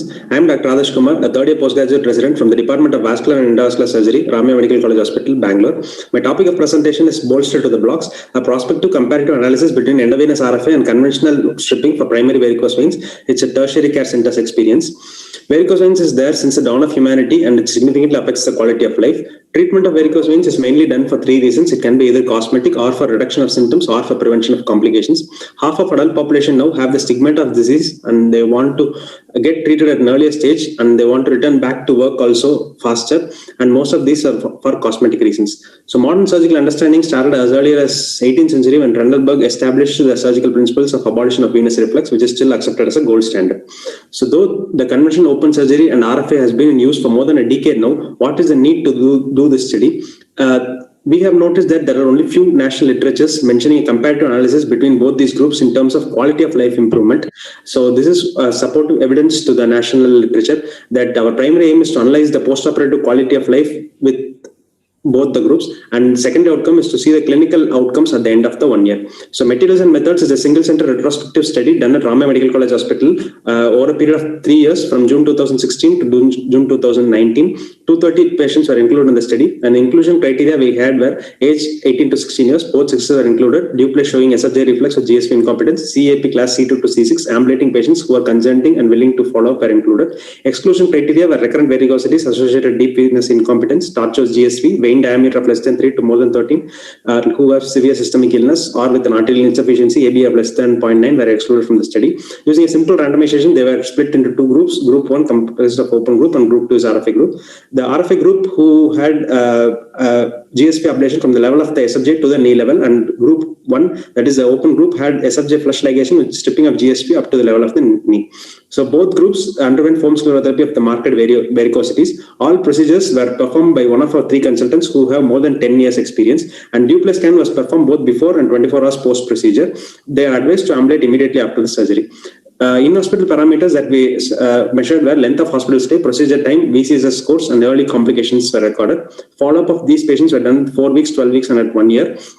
Time to return to their activities were also recorded. Follow-up parameters that we calculated were clinical examination, watch for any delayed complications, a due play of the index limb, and VCSS score was also recorded. VCSS, which we consider as unique in our study, is a scoring system which has 10 components as pain, varicose veins, venous edema, skin pigmentation, inflammation, and induration, and so. And total scoring of 30 can come with the scoring range from 0 to 3. This is the results. Most of our study population, as we see, belongs to 30 to 50 years of age, with the mean age being 45 years. And total number of patients we included were 230 patients. In that, open were around 129, and RFA had 101 patients. Most were of male patients. The CAP distribution also shows that most of our patients belong to C3 and C4 category. Coming to the results, length of the hospital stay was around 36.4 hours on an average in RFA group, which was lesser than the open group, and time of procedure, that is from the start, was around 40.8 minutes in RFA group, which was again lesser than that seen with the open group. The other thing which we noticed in our study was the using visual analog scale. We calculated the postoperative pain for the patient using a scale of 0 to 10. We saw that in RFA patients, the pain was around 3.17, which was almost half that seen with the open group. So this is a study design. After making the inclusion criteria and enrollment, the group, we were randomized into 2 groups, G1 and G2, and had 130 limbs and 112 limbs. And during a follow-up period of 4 weeks, 12 weeks, and 1 year, various parameters were calculated with the duplex. And those who were lost to follow-up after that, at the end of 1 year, we had around 81 patients in the group 1 and 63 patients in the group 2. So the other thing which we calculated was the VCSS score, which compared to the preoperatively at the end of 1 year, in open cases, it was around 3.75, and in RFA cases, it came down to 1.67 from 9.15. This RFA reduction in VCSS score or improvement in the quality of life was statistically significant. The return to activities was also much faster in the RFA group. It was on an average of about 2.25 days. The various complications we encountered in open procedures were ecchymosis, paresthesias. 2 patients, diabetics and obese patients, had groin hematomas and infections also. Whereas in RFA, though these complications are seen in lesser frequencies, the most common complication which we came across was car-like mass with a pulling sensation in the leg. There was no case of DVT or endothelial endothermal heat-induced thrombosis in our study. No primary treatment failure was noticed. Although no ulcer recurrences were seen, we had a few cases of varicose recurrences at the end of 1 year in both our study groups. RFA has lower complication rates than surgery with respect to sinus paresthesia, wound problems, and hematoma formation. RFA also showed a statistically significant decrease in the time to return to normal activity when we compared that of the open surgery. Morbidity associated with the incision, surgical removal of the vein, and temporary decline in the quality of life are the major drawbacks which is normally considered in open surgery. RFA also has its own drawbacks, that is long-term durability is still in question because it violates the two principles of surgical treatment of GSV reflex, that is leaving an open proximal GSV segment and also leaving behind the proximal GSV tributaries. Though we noticed few recurrences in our study in both the groups in almost similar numbers, this did not reach any statistical significance in our study. Various published studies show that the major changes in quality of life can be observed within 6 months after intervention and lesser changes occurs thereafter. VCSS, which we uniquely considered in our study, analyzes these patients in both in technical and patient-reported outcomes. We found that the quality of life improvement not only persists only up to 6 months, even at the end of 1 year, the improvement in quality of life as seen with the RFA patients is better. So I conclude by saying that considering the equivalent 1 year outcomes, a statistically significant quality of life improvement, RFA can be considered as a go-to option compared to traditional open procedures in appropriately selected patients. And though high cost of equipment is an issue, it gets balanced on comparing the lesser morbidity and significant early return to activities and quality of life improvement with the RFA group patients. These were my references. Thank you so much for the opportunity. Thank you.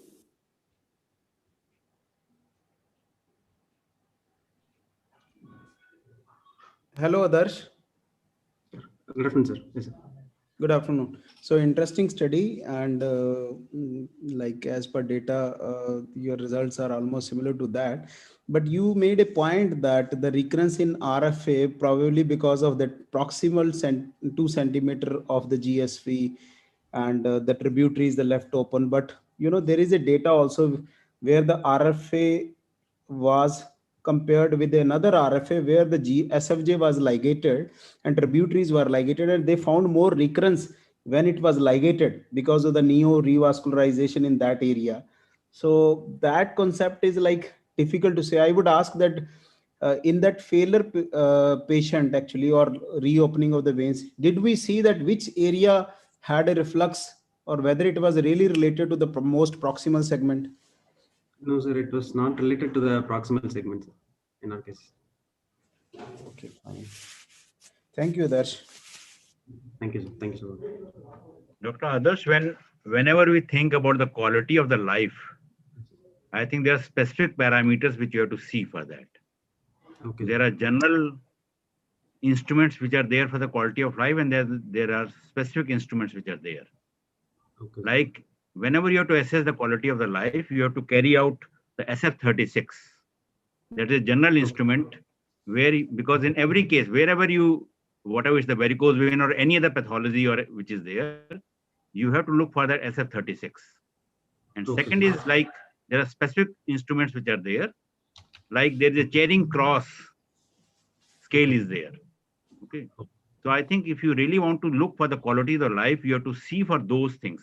Apart from whatever you have seen, the complications and all those things are there. But if you are telling about the quality of the life, then these type of the things has to be included in the study. Okay.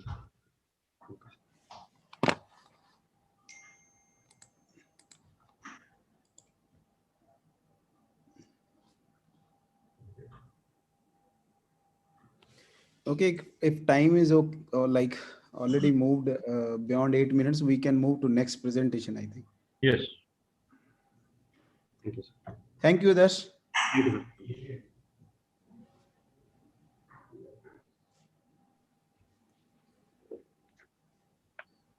Hi, Piyush. Hello.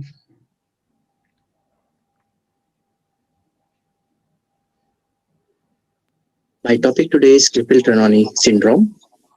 It's long-term results of endovascular management with modified laser protocol. KTS was first described by two French physicians in 1900. They were Maurice Klippel and Paul Trenaunay. At that time, they used to call it nevus vasculosus osteohypertrophicus. Nowadays, it is also called capillary lymphatic venous malformation. It is a very rare congenital anomaly which comes under the umbrella term congenital vascular malformations. Its incidence is between 2 and 5 in 1 lakh. Its cause is unknown. It occurs equally in male and female. It affects all the races. It's usually present at the birth, more in lower limbs than upper limbs and trunk. Its main features are porcine stain, which is a capillary malformation with sharp borders, bone and soft tissue hypertrophy, and varicosities or abnormal veins. Main characteristics of KTS are that they are unilateral in 85% cases. Both upper and lower limbs are involved in 10% cases, and in 20% cases, hypoplasia and aplasia are present. Now, coming to the clinical manifestations, they can be capillary, lymphatic, or venous malformations. So this is how capillary malformation looks. They are flat, red, or purple capillary porcine stains. They are seen in almost 90 to 100% of cases. Now, venous malformations, they occur because of the persistence of embryonic veins, which can be lateral marginal vein, which is also called vein of Serval, or the sciatic vein. They usually occur in 70 to 100% of patients. Then comes the lymphatic malformations. They usually present with lymphedema, and they occur in 15 to 50% cases. Investigations which are required, obviously, first is clinical diagnosis. 2 criteria out of 3 are must. Then comes the Doppler, MRI, MRV of abdomen, pelvis, and legs, conventional venography, and X-rays for the limbs. Coming to the treatment, there is actually no cure. There is no single treatment. Disease is very complex, so individualized for each patient. It includes symptomatic care with medical management, the debulking procedures which are rarely done, and of course, the treatment of the veins. Coming to the treatment of the veins, it can be surgical, it can be endovascular, and usually the lateral embryonic vein is treated. So in surgery, it can be phlebectomy, stripping, and in the endovascular, it can be RF ablation, laser ablations, combined with sclerotherapy or without. In our study, we are presenting long-term results of endovascular management in treatment of KTS using modified laser protocol. Our study is a single-center retrospective review from last 15 years. It includes 42 patients. All patients post-operatively VAS score was recorded. They were treated endovascularly, and they were followed up with Doppler scan at 1 week, 6 weeks, 6 months, 2 years, and 5 years. Once patients settled with the acute treatment, they were followed regularly every year and were advised long-term stoppings. So what is modified laser protocol? Before doing the procedure, adequate emptying of the vein was necessary. Good amount of tumescent anesthesia all around the vein to compress the vein fully. Then coming to the energy, that was around 1.5 times the normal energy which we give for normal varicose veins. And wherever we find the aneurysmatic segments of the veins, the energy was given twice the normal. Then after the procedure, good compression was given, and especially post-procedure, anticoagulation for 1 week was given. In our case, it was tablet Xarelto, rivaroxaban, 20 milligram. So here's one case, which you can see, lateral marginal vein, 6 French sheath, laser fiber inside, energy was delivered, and you can see the result in the third slide.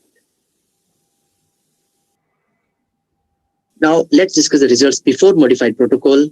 The postoperative VAS score was average 5 at 2 weeks follow-up, recurrence in 3 patients. In 2 patients, there was total recanalization, and in 1 patient, only partial recanalization. And after applying the modified protocol, only 1 patient had a partial recurrence at 5 years. 1 patient had paresthesia. VAS score was almost equal. All patients documented improvement in their quality of life and healing of venous ulcer and settling of dermatitis. There was no cord formation, superficial skin necrosis, ischemia, or DVT. Also, there was no deterioration of the leg swelling after the procedure.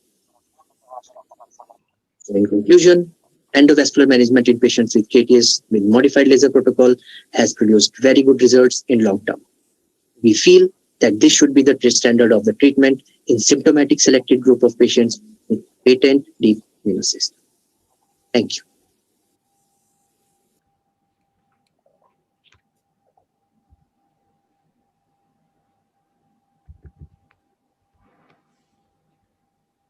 Hello, Piyush.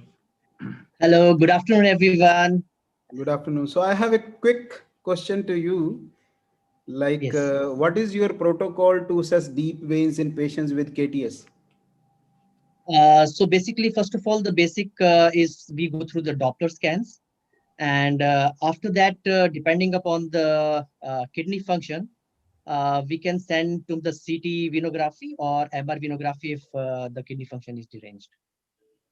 No, what was done in your series actually? That's what I'm asking. In our series, first we evaluated them with the Doppler scans. And obviously, if we find something, we went for the MRV scans in most patients. Okay, so all 42 patients we like underwent MRV oblique CT venogram? Yes, in all patients almost. Okay. Or do you feel like with the duplex assessment that if deep veins are not okay, then only you go ahead with this advanced imaging? No, it was kind of mandatory because in Doppler scans, you can see the, you can assess the flow of the deep system, but what is the extent of the varicosities, how much they are extending the limbs. So what are the various connections that you can see only in the MRVs. Okay, one another general question, like what percent of KTS patient they have absent or kind of not fully grown up or like normally patent deep venous system, or you can say disease deep veins. What percentage of KTS patient they have disease deep veins? I would say I cannot tell you the exact number, how many patients had absent or non-functioning deep venous system, but there were quite some. But I can say in our study, there were very few. Means there are patients with the non-patent, and they were treated conservatively, obviously, because deep system was Fine. not. So generally 8 to 10% of the KTS patient, they have absent or not fully grown up or kind of agencies kind of deep veins is there. One another technical question, because it is a nice protocol, I feel, but as you said that higher lead is given in patients where the ectasia was more, that yes. Peroneal nerves, it hangs around the head of the fibular bone actually, and that is the area we deliver generally, that is quite ectatic. Do you take some precautions to avoid like heat injury to that nerve actually? Yes.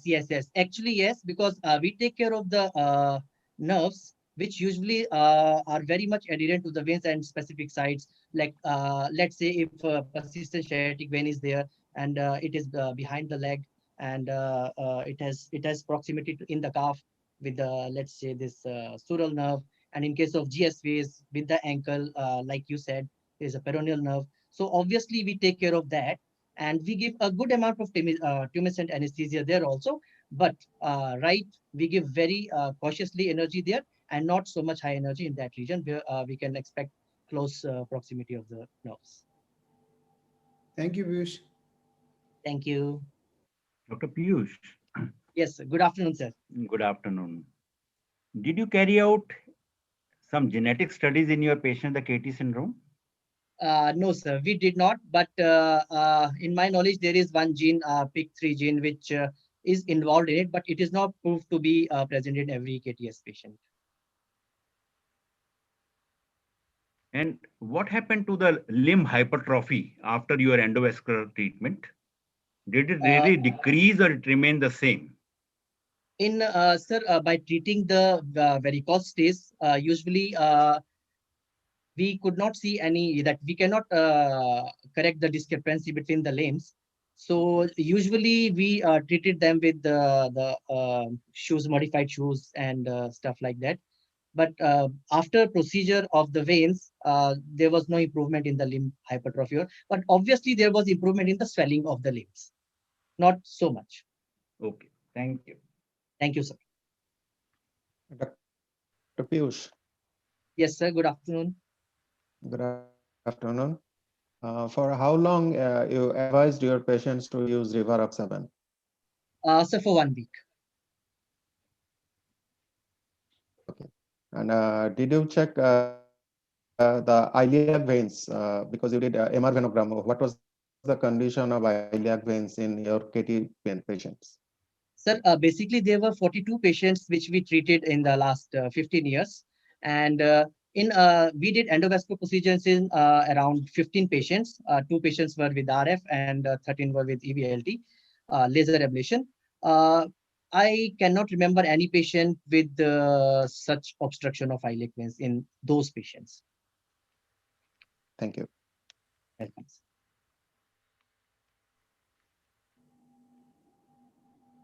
Arun, we move ahead if there are no further questions from the judges. Yes, please. Thank you, sir.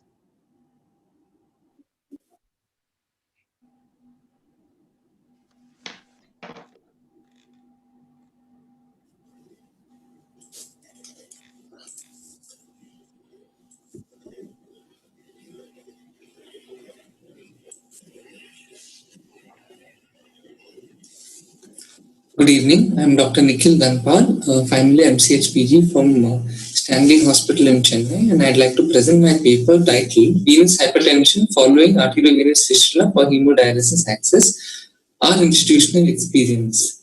I would like to have a disclaimer in the beginning where I state that this isn't really much of a study because we've only used incidence data. It's more of a collection of cases, and we've tried to make correlations between these findings.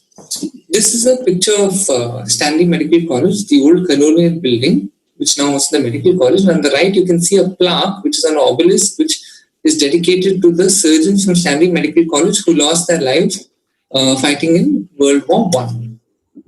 So central venous stenosis is one of the causes of venous hypertension, and the usual etiological factors, central venous catheterization, often subclavian more than IGV for hemodialysis. Patients often present with bursting pain, heaviness, edema, and gigantism of the limb. AV fistula-related issues such as difficulty in cannulation, puncture site bleeding, prolonged duration of hemodialysis, and failure of the AV fistula can also happen. Treatment options are endovascular with or without stenting as a percutaneous technique, and fistula ligation in case this is not possible. We present our experience in the management of severe venous hypertension. It was a retrospective observational study conducted between the period of September 2018 to 2020. Patients who underwent interventions who had clinical features of venous hypertension and when imaging suggestive of central venous stenosis were the ones who were included, and patients who were managed conservatively on OPD basis were excluded. Patient data collected include demographics, details of comorbidities, history of ipsilateral central line cannulation and other central line details, site and site of the AV fistula, pre and post operative imaging such as Duplay, CT, MR and digital subtraction angiography, procedures performed and follow-up were collected. The age distribution shows the maximum population was between 40 and 60 years of age. 5 women and 6 male patients were included. Diabetes, hypertension, IHT with an overlap was included. Patients with symptoms, heaviness of the limb, bursting pain, and AV fistula related issues were included with overlap. This is an image of one of our patients who had venous hypertension of the right upper limb, and the evident edema on the forearm extending to the arm, the shoulder, the neck, and the face is obvious. The details of the central line was collected, including the number of times of cannulation. This is the number of AV fistula done at our institute, which is 257 RCFs and 148 BCF in this time period, with 5 radiocephalic and 6 brachiocephalic fistulae. Pre-operative Duplay was done in 11 patients, CT venogram in 6 patients, and pre-procedure DSA in 11 patients, which revealed 7 patients to have subclavian stenosis and 4 patients to have brachiocephalic stenosis. Balloon angioplasty was done in 8 patients, with endovascular stenting in 1 patient, and fistula ligation was done in 2 patients. This is a fluoroscopic image of one of our patients who underwent balloon angioplasty for a subclavian stenosis. This is a picture of one of our patients who had a puncture site infection with sepsis and venous hypertension, who underwent a fistula ligation. Post-procedure improvement was noted with either complete or partial resolution of symptoms, improvement on imaging on follow-up, and salvage of the AV fistula. This is an image of the same patient with resolution of the symptoms and functioning AV fistula noted after one sitting of balloon dilatation. So the results showed that after 6 months, 9 patients had improvement in symptoms, 7 patients had duplex confirmation, 1 patient was lost to follow-up, 5 patients had recurrence requiring additional balloon dilatations, 9 out of 11 AV fistulae were salvaged. So frequent use of central venous catheters, especially subclavian catheters, are a known etiological factor. The catheter induces trauma to the venous endothelium and inflammatory damage. The turbulent blood flow also incites an inflammatory response which stimulates intimal hypoplasia. They may initially be asymptomatic and become symptomatic only when the flow is increased across the stenosis, and the AVF can also be thrombosed. A study done by McDonald in 1996 showed that some patients could have 16 to 19% overall and up to 27% of venous hypertension in patients who have a history of ipsilateral central catheter placement. Transfemoral angioplasty with or without stenting is the preferred treatment. The data on bimetallic stents and covered stents is equivocal. The limitations of our study is that it was at a single center with a small sample size, and we did not have confirmation post-operative imaging in all cases. The duration of cannulation was unknown. The duration of the fistula was unknown. There was a possibility to observe a variation with the bias due to different operators doing the procedures and imaging. We've only used incidence data and we lack statistical tests. So endovascular techniques such as balloon dilatation and endovascular stenting are effective, safe, and minimally invasive with the advantage of preservation of the AV fistula. Pre-AV fistula central vein Doppler, especially if they've had previous central line cannulation, is prudent. Balloon dilatation is prone to recurrence and often requires multiple repeated interventions to maintain patency. Closure of the AV fistula with ligation should be done only after the above options are exhausted, and more studies with larger power are warranted. These are my references. Thank you for your patient listening, and I'll now be taking questions.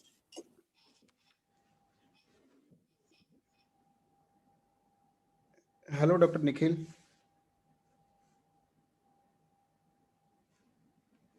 Hello. Good evening, sir. Yeah, good evening. Nikhil, nice presentation actually. And I just have a quick question to be very basic actually. Yes, sir. What is the, what kind of balloons we use for these venous hypertension cases actually, as compared to peripheral artery disease patients? So we used the balloons that we used, which was available to us, were 1340, 1240, and we even used a 1440. But the difference is the rated burst pressure is usually a little higher, and we usually go up to about 20 atmospheres, sir. And when we inflate it, the balloon we inflated usually for a period of about 2 minutes, compared to the 1.5 minutes in which we use for the arterial. Okay, nice. Like you can say that the high pressure balloons we use actually. Yes, sir. Can you please name few high pressure balloons, what we use for particularly large veins, like central subclavian, innominate, SVC? So we used the Boston and Bard, both which were available at our institute. But I think other high compliance balloons are Mustang and I'm not sure the other commercial names. Mustang is Boston only. Yes, sir. Yes, sir. Yes, sir. So like why I'm saying that in residency, it is always important to learn that various names of the tools, because that's you are going to build in your armamentariums. It's not just theory. So all basic in the lab also is integral part of learning. Okay, all the best for your presentation.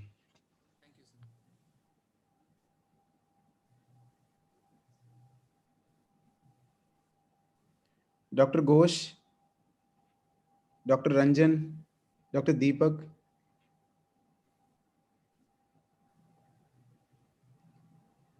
Okay, Dr. Nikhil, one more quick question to you. What is the role of, what is the results of DCB or DEB as compared to the these high pressure plain balloons actually in central venous? So, the role of DCBs in treating venous hypertension following AV fistula is not yet, there's no large center data really available, sir. There's a large study done by Vaicon et al. In 2007, which only compares the angioplasty to endovascular stenting. And they followed up patients for about 27 months. And they have said that the data is equivocal. But the use of cutting balloons and DCBs in specifically venous hypertension following AV fistula, I haven't come across any data, sir. Fine, Nikhil. All the best. Thank you, sir. Thank you. Thank you. The topic is multiple AV fistulas and multiple attempts in salvaging AV fistulas. The case report from Government Stanley Medical College, Department of Vascular Surgery. My name is Sharath Rajkumar. Native AV fistulas, as we all know, is the preferred mode of repeated vascular access for chronic renal failure patients.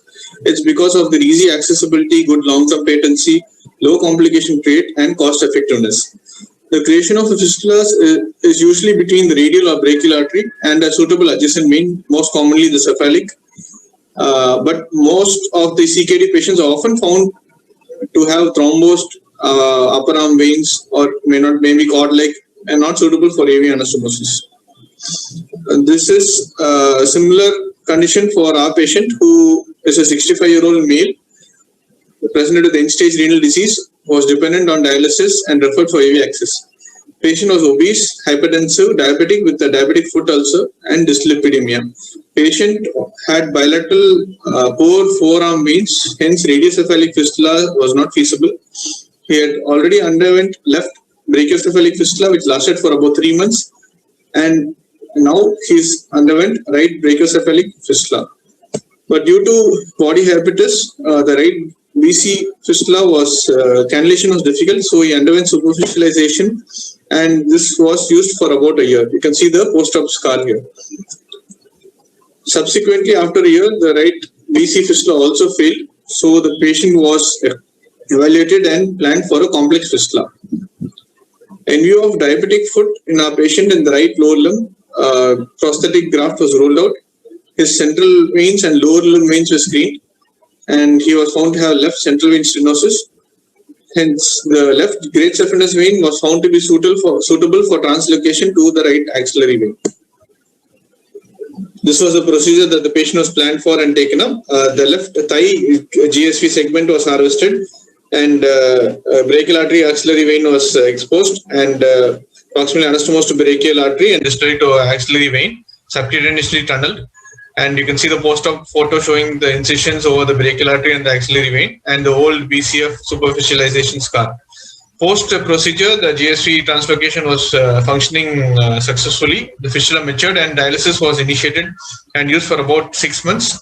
On follow-up, patient was found to have edema over the right upper limb and neck, which features a central vein stenosis, which was confirmed with a CT venogram, and patient was taken up for a venogram and venoplasty via the right femoral axis. Post-procedure, the flow rates improved, edema subsided. Patient is currently on follow-up with a functioning fistula. Coming on to discussion, AV access is the lifeline of any end-stage renal disease patient. A good functioning fistula is essential for hemodialysis. A very important thing is that the outflow tract should be clear of any obstruction and is essential for AV fistula to function and mature efficiently. Patients with unfavorable body habitus or core veins are at risk for multiple failures and thereby multiple central venous catheterizations.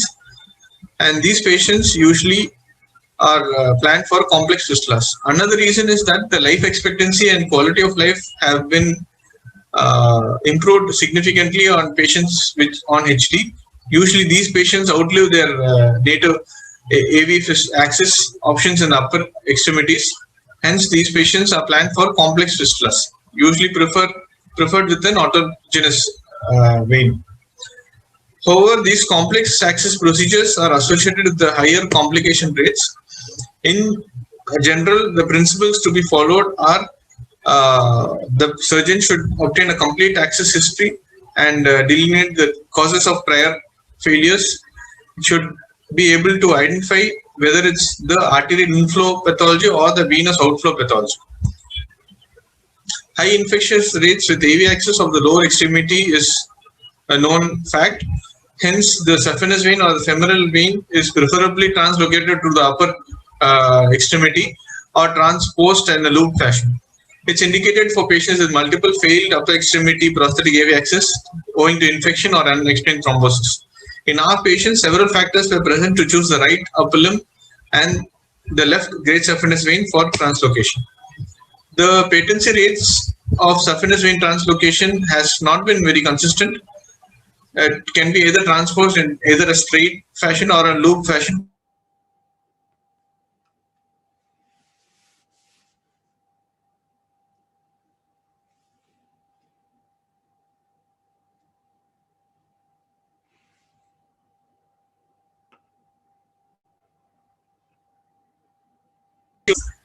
Fistula was functional for hemodialysis in about 70% of their patients. This is to show that there might be repeated procedures requiring even after a transposition to maintain the patency of these fistulas. Also, prosthetic grafts have inferior primary and secondary patency rates, higher incidence of complication such as infection and thrombosis. As a result, during the last decade, a gradual and intentional shift has been towards the use of autogenous AV fistulas. Usual complications of these are related to vein harvest sites because you will have to harvest a long segment of vein, and access related, it can be due to Steele syndrome or ischemia. Therefore, the role of this complex AV access procedures remain undefined and they are not included in the Kadoki clinical practice guidelines. In our patients, the challenges we faced were tunneling, which was difficult in view of prior scar. Patient was a barefoot walker, so he had some amount of lymph ooze, which was treated conservatively from the vein harbor sites, and did not require any reversal of GSV. So when all options in upper limbs are exhausted, autogenous great saphenous vein grafts may be a useful tool for the vascular surgeons in creating an upper limb AV fistulas in difficult situations like our patient. These are my references. Thank you.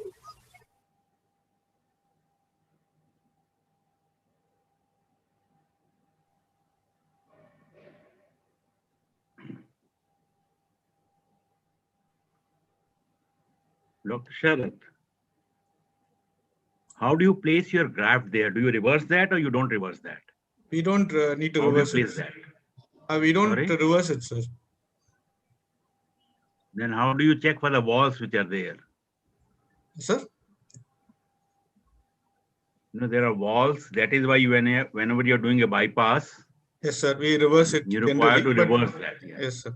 Here the flow is towards the heart, so it's not necessary to reverse it. Okay.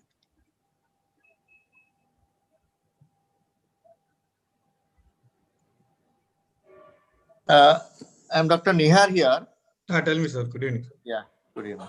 Have you compared with any AV graft or only? Sir, for this particular patient, we did not use a prosthetic graft, sir. No, what I'm asking, have you compared your result with AV graft and with a vein graft?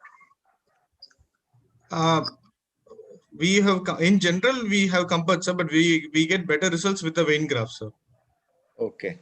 So that you can in the future, from your institution side, you can present your data that yes. What you are getting with vein graft and what the result you are getting with AV graft. Yes, sir. Okay. Okay, good. Thank you. Nice presentation. Thank you, sir.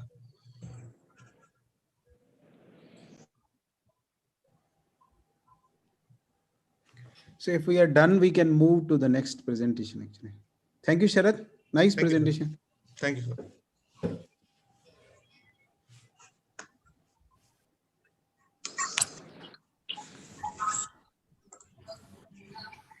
Good afternoon to all. My name is Pradeep Abraham. I'm a final year resident in vascular surgery from Stanley Medical College, Chennai. My presentation in the best paper category is venous gangrene and institutional experience. Venous gangrene represents the most severe manifestation following central deep venous thrombosis. Even though incidence is relatively rare, with paucity of large studies, prognosis is generally considered poor. The main pathophysiological alteration is an acquired coagulopathic state, which leads to microvascular thrombosis. Coming to the methods, the study period was for 2 years, from September 2018 to September 2020. A manual search of all admissions with diagnosis of venous gangrene in a single institution was conducted, namely Stanley Medical College. The outcomes which we looked into were deaths, primary amputation rates, and surgical thrombectomy rates. A total of 12 patients were eligible in the inclusion criteria. Coming to sex stratification, 4 patients were male and the remaining female. 8 patients had DVT in the left side, while 4 had in the right. The age stratification showed that most of the patients were in the 51 to 70 group, comprising of 7 patients. There were 2 patients each in the 31 to 40 and 41 to 50 groups, and 1 patient above 70. Most of the patients had some of the other comorbid conditions. 3 patients had known malignancy. 1 patient had known gastric cancer, while 2 had endometrial cancer. 5 patients had diabetes. 2 patients had hypertension, and 1 patient had a previously documented VTE. Of the 12 patients, 9 patients underwent primary amputation and 3 patients underwent surgical thrombectomy. None of the patients were managed conservatively. Of the patients who underwent amputation, 3 expired in the post-operative period, 2 patients were lost to follow-up, and 4 patients were discharged and had rehabilitation after discharge. Of the 3 patients who underwent surgical thrombectomy, 2 patients expired in the post-operative period, and 1 patient was lost to follow-up. The follow-up period was considered 1 month after discharge. Results in percentage: the primary amputation rate was 75%, 9 out of 12. Mortality was 40%, 5 of 12 passed away. And 25% of patients were lost to follow, which comprises 3 of the 12 patients. This is a photograph of one of our patients. As you can see, he's got gangrene in his left foot, which extends to his lower leg. Venous gangrene indicates soft tissue necrosis in a limb with large burden proximal DVT. The previously accepted pathophysiology was that of a limb with a high venous and high interstitial pressure due to outflow obstruction, and this caused compression of the nutrient vessels, resulting in gangrene. However, now it is understood primarily to be due to an acquired severe prothrombotic state, which results in occlusion of the microvasculature.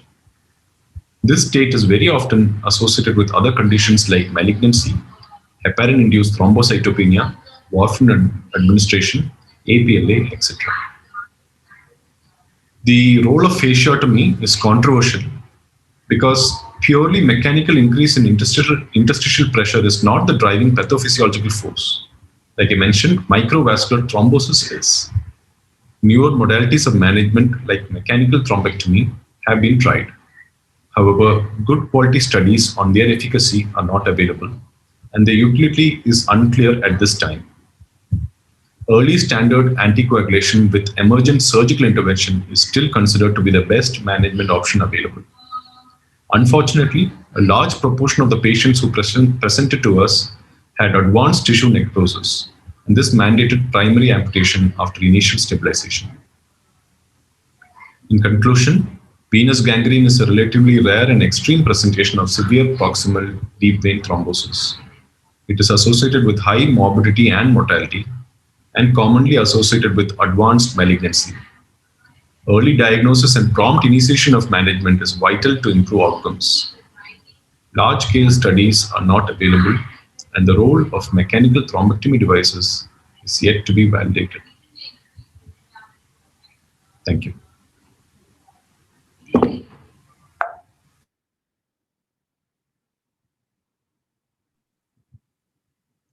Dr. Pradeep. Hello, sir. What was the level of amputation in your patients? Most of the patients underwent an above knee amputation.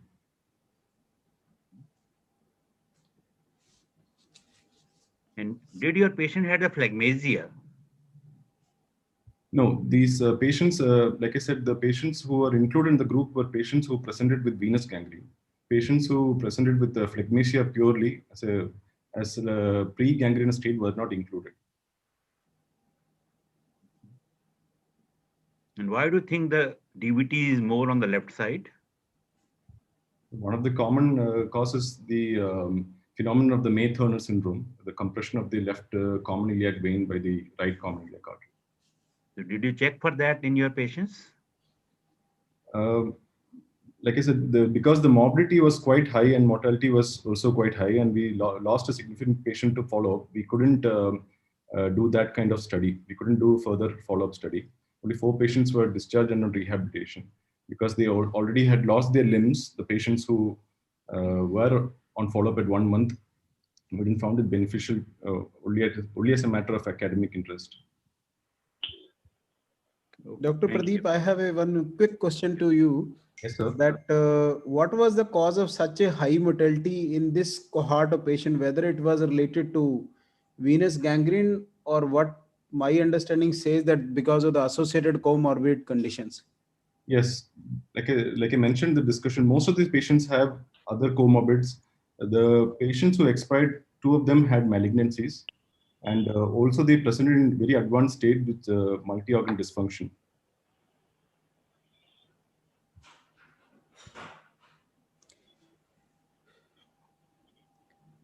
Multi-organ dysfunction, like it is like some patient who had a sepsis and incidentally found on inotropes and had some sort of gangrene, that is acceptable. But generally, patient with the like extensive DVT, including proximal or distal, they don't have this kind of MODS. They generally have a benign course as compared to the arterial. Like MODS, your explanation is not like I'm feeling comfortable with it. Okay. Well, most of the patients who died had deranged renal parameters, and they also didn't do well in the post-operative period. They required ventilatory support. So because of that reason, I mentioned that way. Okay, fine, Pradeep. Fine. Thank you so much. All the best.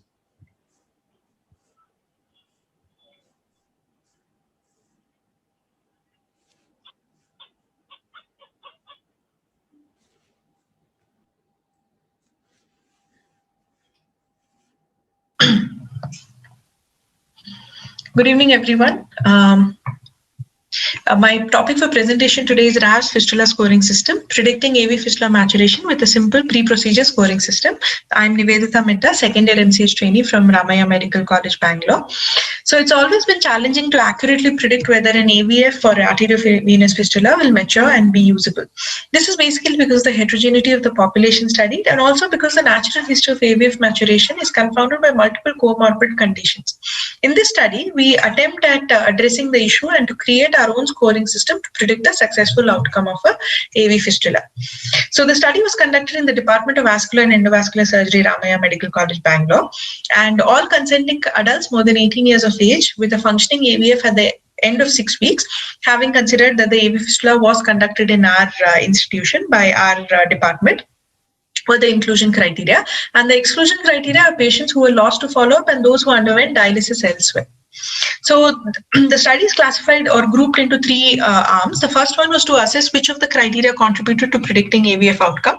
The second was to score patients over a 1-year period to derive the RAV score. And the third one is to plan a prospective study utilizing the same score and to validate the score as well. So coming to the first part, which is basically to assess which of the criteria actually contributed to predicting AVF outcome, 1,854 AV fistulae were assessed from 2014 to 18, where patient demographics, intraoperative and postoperative factors were obtained. This data was then subject to statistical analysis in terms of Pearson chi-square testing and univariate and multivariate regression analysis to determine weightage of one variable in comparison to the other, and also for significant probability indexes. So the parameters which are assessed were grouped into 3 groups: preoperative, intraoperative, and postoperative findings. The second part was to score the patients over a 1-year period to derive the RAV score as such. So a total of 246 patients were scored using the scoring system which was derived from step 1. And this was applied to patients over a 1-year period, that is 2018 to 19. The third part is to plan a prospective study to check the efficacy of the RAV score, which we now plan to undertake as the third arm of the study. So coming to the results of the first step, multivariate regression analysis of predictors of AVF success found that 10 out of the 13 factors which were studied were found to be statistically significant, and the weightage of these factors in comparison to each other was derived using the probability indices using chi-square testing. And 3 of the factors which were studied, which were basically coronary artery disease, peripheral artery disease, and obesity, were found to be not significant statistically in terms of predicting an AV fistula outcome. So to look at these findings closely, of the preoperative criteria, the 10 which were found to be significant, typically an elderly female who smokes would be one of the people more prone to have a primary failure rate of AV fistula. In addition to the diabetes, hypertension, AV fistula done after the patient was initiated on hemodialysis, diameter of the vein less than 2.5 millimeters, patients who were on antiplatelets preoperatively, and those who underwent central vein cannulation on the same side as the AVF. Intraoperative factors were not taken into consideration because they were subjective and also not statistically significant. Postoperative factors were also not taken into consideration because a lot of them had overlap and also had a lot of confounding factors. The result of step 2, which was basically applying this weightage of scores that we got, was that a score less than 10.7 indicated a greater chance of a successful fistula at the time of first cannulation. Hence, rounding this off, we conclude that probably a score of less than 11 indicates a greater chance of successful fistula at the time of first cannulation. Other scoring systems which we found on reviewing literature are basically the distal scoring system and the CAVE A2 T2 scoring system, which took into consideration these criteria as shown. Distal scoring system took a score of 6 and CAVE A2 T2 took a score of 7 in predicting primary failure rates. History of interventions performed prior, they were not included as part of either scoring system, but we have taken that into consideration here. And also absence of diabetes mellitus, no previous history of central venous catheterization, and absence of interventions performed to achieve access maturation were closely associated with 1-year AVF survival. The merits of our study are that basically it's a simple no-yes criteria, so it's easy to use. It includes simple clinical data which can be obtained from patient's medical history. Hence, it doesn't incur any additional charges or tests for the patient, and it is easily reproducible. The limitations, however, are that duplex ultrasound imaging and vessel characteristics were not incorporated, but this was part of the study design. Also, it's a single center study, so external validation and other settings is needed, which we look at countering in step 3 of the phase 3 of the study, where we plan to have a prospective study. And the study included only patients with successful cannulation for dialysis, hence data on primary failure rates were unavailable. And also these scores were transformed from original regression coefficients to rounded numbers, hence some loss in predictive accuracy is expected. So in conclusion, we propose that the RAS fistula scoring system can prove to be a good adjunct in predicting a successful outcome of fistula surgery, in addition to intraoperative findings and postoperative care and handling of the fistula. Also, it provides the treating vascular surgeons and nephrologists with a simple pre-procedure scoring system to probably alleviate patient apprehension. Clinical utility requires further evaluation and external validation through more studies, which we plan to counter by carrying out a prospective study starting this year. So these are my references, and thank you for your patience and listening.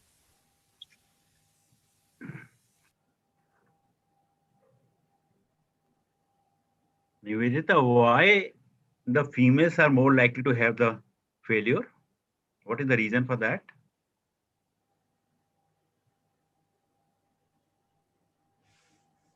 Nivedita, are you there?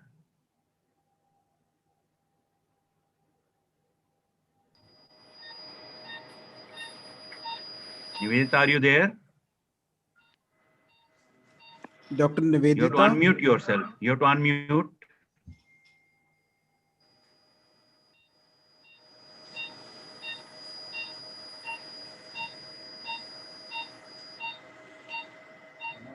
Nivedita, are you there?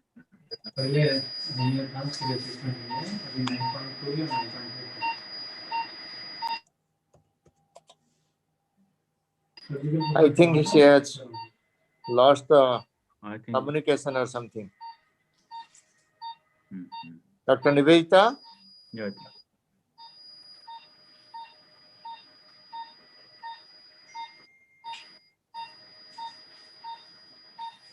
I think we can go to the next presentation. Yes, we can go to next presentation. Yes, yes.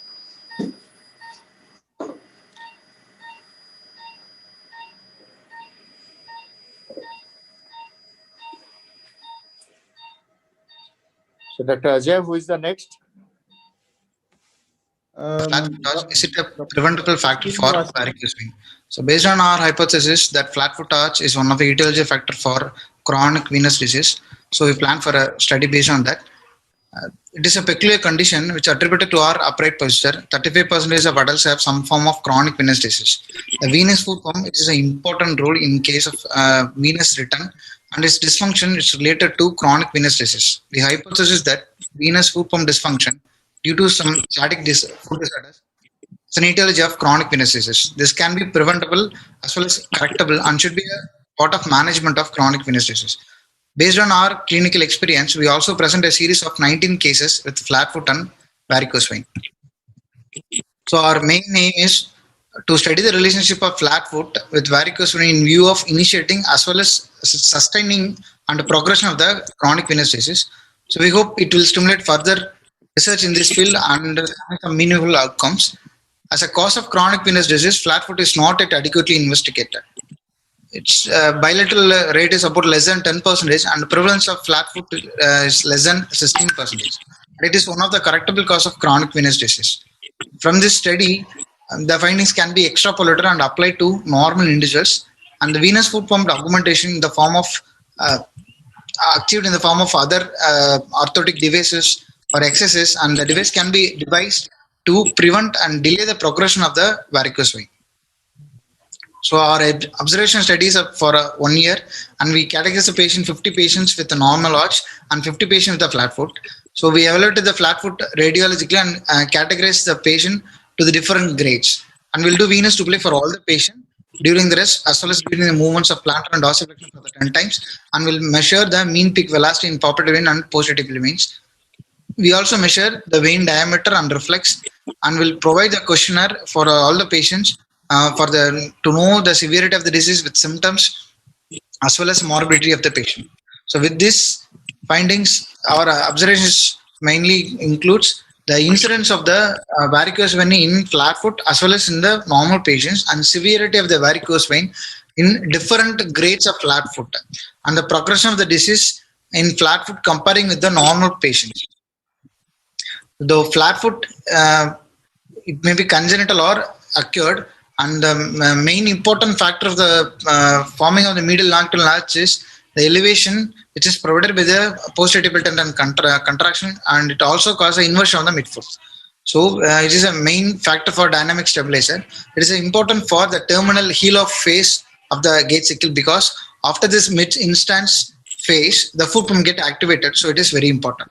So the venous drainage of the foot not only involves the dorsiflexus but also the marginal veins, perforating veins, as well as super veins of soles and medial and lateral plantar veins.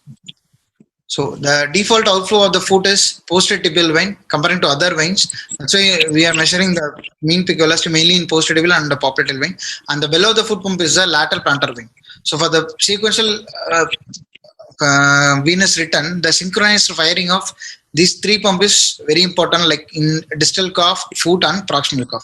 The mechanisms include the bow strings that get compressed on walking, and the compression of the venous channels inside the sole, inside the muscle ace in the sole, and the PTTZ dysfunction impacts these things by causing the gait disturbances. The venous foot pump, it acts independently as well as parallel to the cock pump. So this is a picture which shows our pilot study things. The most of the patient, the median age is about 58, and equal incidence about 10 and 9 in females and males. All the patients have primary varicose veins with documented SFJ and SPJ reflex in all patients except in 2 cases, and all patients had gait abnormalities. In 19 patients, 14 patients have congenital flat foot and other patients have acquired. This is a picture which shows all the patients have C4 and C2 grade of varicose vein. And second most commonly, all the patients have C5 grade. Only few patients have some heel venous ulcer. The drawback in our case is the small sample, and duplex was the only investigation we did. We cannot measure the volume of the venous return and the actual function of the foot pump compared to the normal patient and the flat foot. And the venous foot pump dysfunction, secondary to some foot disorders, it plays an important role, as I said earlier, is initiating as well as the progression of the disease. The malleable flare, it may be a surrogate for venous foot pump dysfunction, and this dysfunction can be addressed by development of some specific footwear which supports the medial longitudinal arch as well as some exercise and surgical correction. And with this, we can investigate whether these intervention or some modification and exercise can delay or prevent the chronic venous disease in otherwise healthy but at risk population. So in our institution, we plan for conducting a study to test this hypothesis. Thank you, sir.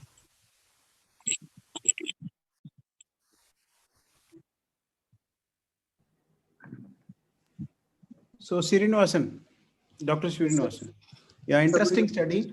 And like, what is that name of that angle, what you have told to look for static foot disorder in this patient with chronic venous disorders?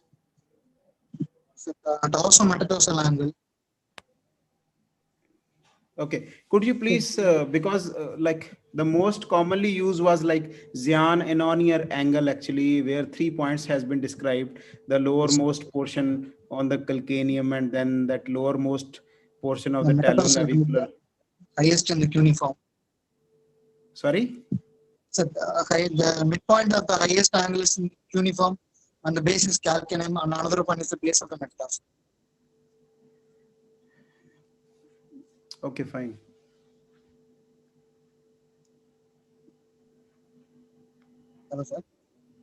How do you define the flat foot, Dr. Srinivasan? Hello, sir. Like, how did you define the flat foot, or by using this angle? What was the like objective criteria? Like this, then less than this angle was considered as flat foot. That's what Professor Ajay is asking. Angle, there are different grades of the flat foot with the angles as well as the symptoms also is there. So John Crook classification, less than 40 degree and less than 30, 32, 40, some more than 40. But do you think the X-ray of the foot is a good thing for defining the flat foot, or do you require some pedal images and all those things for that? So to make really the patient. We need pedal images also. So I think if you are proposing this study, you should have that images. Then only probably you can label that as a case of flat foot.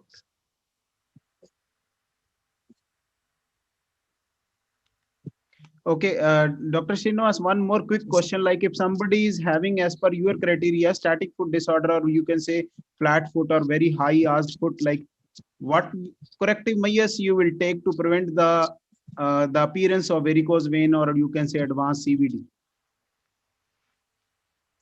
So Dr. Srinivas, the question is that what preventive measures you will take in static foot disorders to prevent CVD, chronic venous disease? It's about 6 months to 1 year, sir. What corrective measures? We are not talking about the duration. What corrective we can measures? do either, depends upon the grading. Either we can do conservative or else we can do surgical. For grade 1, like we can do the tenosynoectomy according to John Crook classification of the flat foot. For grade 2 and grade 3, we can do either the strengthening of the Achilles, or we can do the metatarsal base of the metatarsal wedge resection like that. In conservative, we can do the orthotic devices which supports the medial orthotic, medial longitudinal arch, and some exercise like squatting over the steel rod and like that, sir. Some other exercise. Fine, Srinivas. Thank you. Thank you.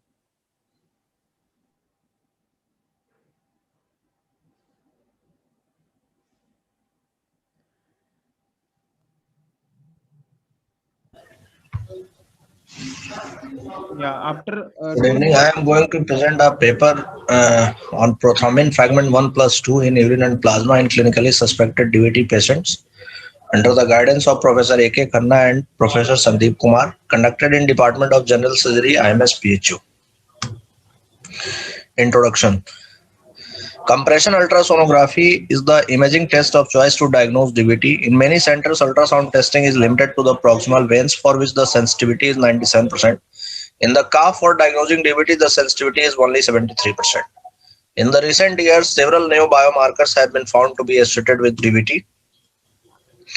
Aim of my study is to study the levels of prothrombin fragment F1 plus 2 in urine and plasma to identify patients with DVT in clinically suspected patients. Methods. In this study, total 30 clinically suspected cases of DVT were selected and designated into two groups. Group A were confirmed cases of DVT by ultrasonography, which is 20 in number, and Group B is not confirmed and 10 in number. Urine and plasma levels of prothrombin fragment F1 plus 2 was measured using a commercially available ELISA kit, and same kit was used for both plasma and urine sample. A statistical analysis was done using SPSS for Windows version 23.0 software. For categorical data, chi-square and Fisher exact test was used. ROC curve was used for prediction of conforming DVT. The critical value of P indicating the probability of significant difference was taken as less than 0.05 for comparison.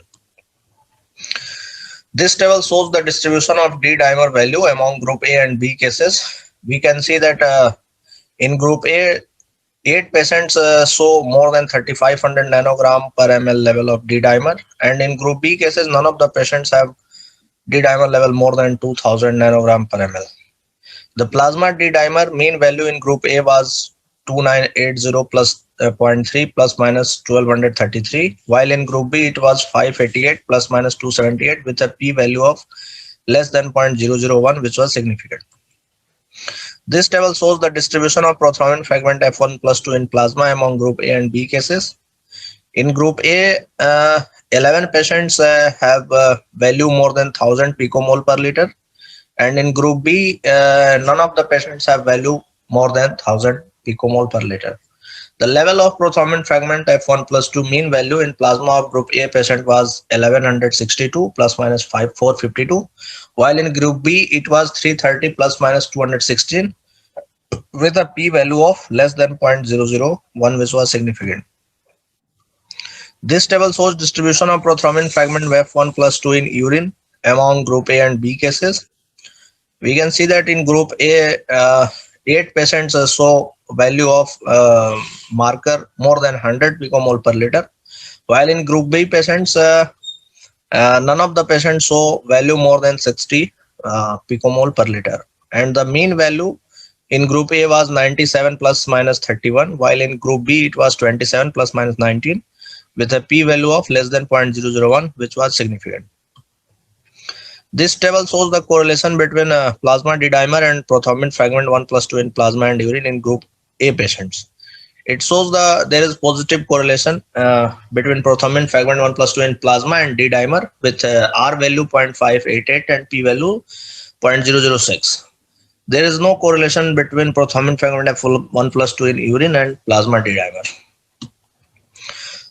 This table shows the correlation of markers in pulmonary embolism positive cases among the DVT cases in group A. we can see that there is a increased level of all the three markers in pulmonary embolism positive groups, but it was not statistically significant. This is a ROC curve made based on which the sensitivity of D dimer for cutoff value 685 nanogram per ml is 80%, while specificity is 95%. For a cutoff value of 410 picomole per liter, the sensitivity for prothrombin fragment 1 plus 2 in plasma is 90% and specificity 95%. And for a cutoff value of 45 picomole per liter, for urine, this value is 90% and 95%. In our study, a positive correlation was found between plasma D-dimer and prothrombin fragment 1 plus 2. There is no correlation between plasma D-dimer and urine prothrombin fragment 1 plus 2. The ROC curve with a 95% confidence interval for plasma D-dimer PF1 plus 2 and PD-dimer was made, which shows area under curve for plasma D-dimer was highest, which was 0.950. For plasma prothrombin fragment 1 plus 2, it was 0.895, and for urine, it was 0.905. Similar results were found in other studies. Alex Blink et al. In 2003 showed that D-dimer and plasma F1 plus 2 were significantly higher in patients with DVT than in patients without DVT based on clinical suspicion. Vaicon et al. In 2016 showed similar results. To summarize, level of plasma D-dimer prothrombin fragment 1 plus 2 in urine and plasma in group A patient was significantly higher with a p-value of 0.001 less than. A positive correlation was found between plasma D-dimer and prothrombin fragment 1 plus 2 in DVT positive patients. Thank you.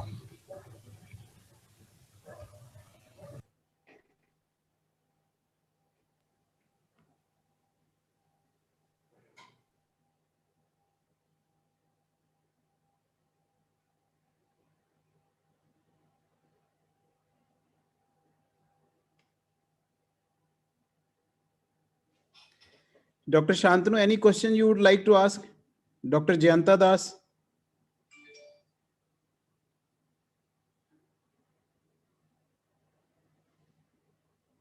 Ajay sir?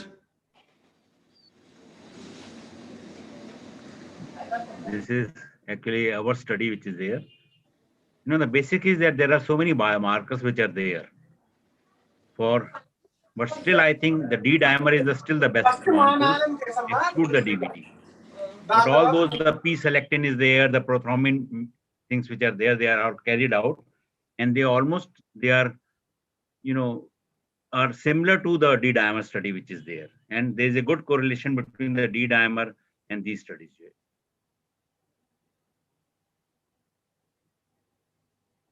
Nihar sir?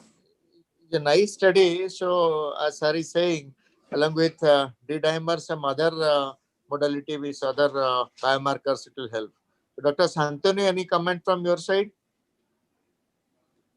But I think these studies are not so well common in our area. We usually do the D-dimer for to get the evaluation and assessment. Yes, same thing in here also. More we focus on the D-dimer, but these are the alternate modes where we can, in future, we can add. It's also good study. Right. Yeah, that's what I am saying, that D-dimer is still the most important one, which is carried out at most of the places. But these are the few others which are there that can also be carried out. Yeah, right. Dr. Jayant? Yeah, just one question. Will that be a cost effective in a country like India? Sorry? Is that a cost effective modality country like India? No, it is not cost effective. I will not say, because, you know, we have done it only for the research purpose. Yes. I think for the patients, probably it may not be very cost effective. Yeah. Thank you. Yeah. Hello, I just want to request all the panel that Dr. Nivedita, somehow she was disconnected and net was not working. So I think fair chance should be given to her. Can somebody allow her to join back?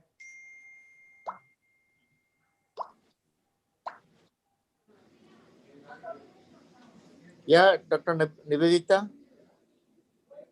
If she is there, you can ask the question you asked her last time at Ajay. Yes, she's connecting. Yeah. Yeah, Dr. Nivedita, are you there? Sir, actually there was some net problem. She was not able to connect, and No, but now she's there. She's connecting actually that are that the people who are handling the net, they are just allowing it to join the Zoom actually. Hello, sir. Dr. Nivedita, are you there Nivedita, now? you are there? Yes, sir. Good evening, sir. Can you hear me? Yeah, we can hear you. You're welcome. Yes, sir. You know, I was asking that why is the female sex where there is failure of your fistula is there? What is the reason for the female sex? So in our study, we found that females were associated with a higher chance of failure at 1 year, sir. Probably because of the vein caliber, the thinness of the vein, and probably that's the reason is what I'm thinking, sir. The second is, in your scoring system, did you put the size of the fistula as a criteria? The size of the vein we took as a criteria, sir. No, the size of the anastomosis which you make. No, sir, we didn't take that into consideration.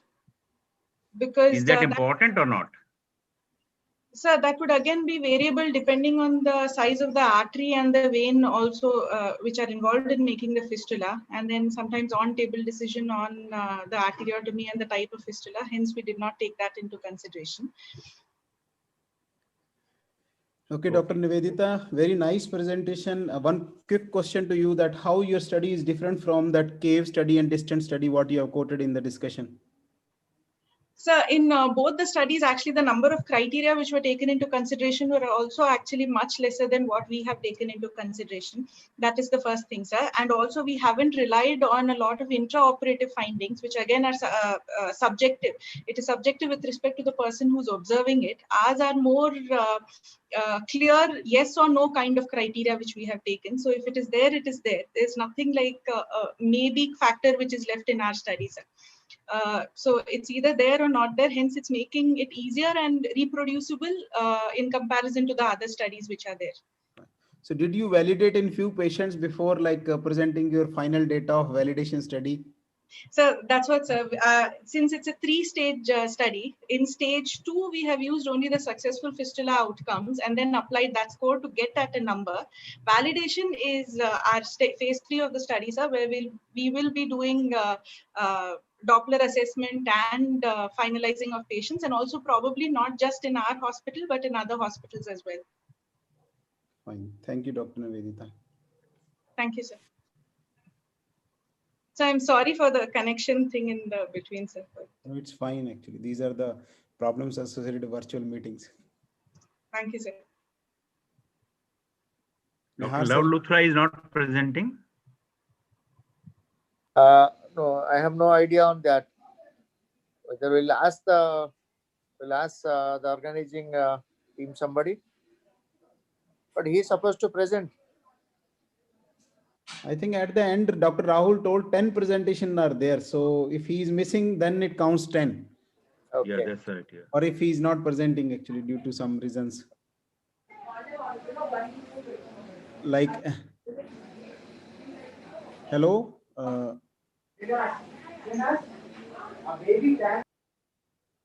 Dr. Love is there to present, or shall we close the session?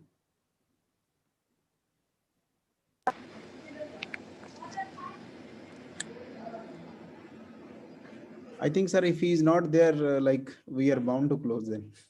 Yeah, Dr. Ajay. Sir, this was the last presentation. We already are done with 10 presentations. Fine. Nihar, sir. May I know who is online? Who is saying? Yeah. Sir, I'm from Tarun's team. Okay. So then we wind up. Yes. Dr. Yes, sir. Ajay. Dr. Ajay, you just WhatsApp me the serial, the name and the institute, that much. I will give my mark. Okay, fine, sir. Yeah. Thank you, Ajay Khanna, sir. Thank you. Thank you, Sir, Dr. thank Manoj. you. Where we have to send it? Sir? Sir, should I we think they have mail created it a back? WhatsApp group, closed group. and then we can just take the printout and then we can write down the marks from the format they have given 0 to 20 in each section, and then we can compile and send them a scanned copy. Yeah, or otherwise we can send to Ajay all. So Ajay will compile for all of us. Ajay Dr. will be Ajay our team leader. Okay, fine, sir. Ajay Savlania, probably Dr. Nihar sir is saying. Yeah. Ajay Salvania, not Khanna sir. Yeah, that's right. I was getting confused. No, sir, no, sir. Okay, thank you everyone for your precious time. Thank you. Okay. Thank you. Thank you, everyone. Bye-bye. Thank you, everyone. Thank you, participants. All the best. Thank you, sir. Sir, namaste, sir. Sir. Namaste, Sasrikar, sir. Thank you, Sohail. Thank you, sir. It was a pleasure being with you today. You're always welcome. Thank you. Thank you. Thank you, Santanu ji. Dr. Santanu. Yeah, you're welcome, sir. Sir, Dr. Khanna, sir, how can congratulations for your new book, and how can we get the copies or thank you. other Thank you things? very much. Congratulations, Khanna, sir. Yeah, now I'm planning for the next book now. Yes, sir. Yes, and I will, the next book is on the unusual ulcers of the extremities. Okay, sir. Okay, we had a book on the ulcers of the lower extremity, which was published two years back. But now we are going to publish, for another publication, that is unusual ulcers of the lower extremity or the extremity. Sir. So I will So invite it will everyone. include all the vascular and other topics like neurological It will and be everything. we have already discussed about all the venous, diabetic, arterial, all those in our previous book. Right. So this is the extension of that book, in fact. Sir. So the Springer is again probably bringing out that, and I will invite all of you to contribute your chapters in that. Sir. Sure, sir. Right. Yeah. Thank you, sir. Thank you. Thank you. Thank you. Okay, sir. Goodbye, sir. Bye, sir.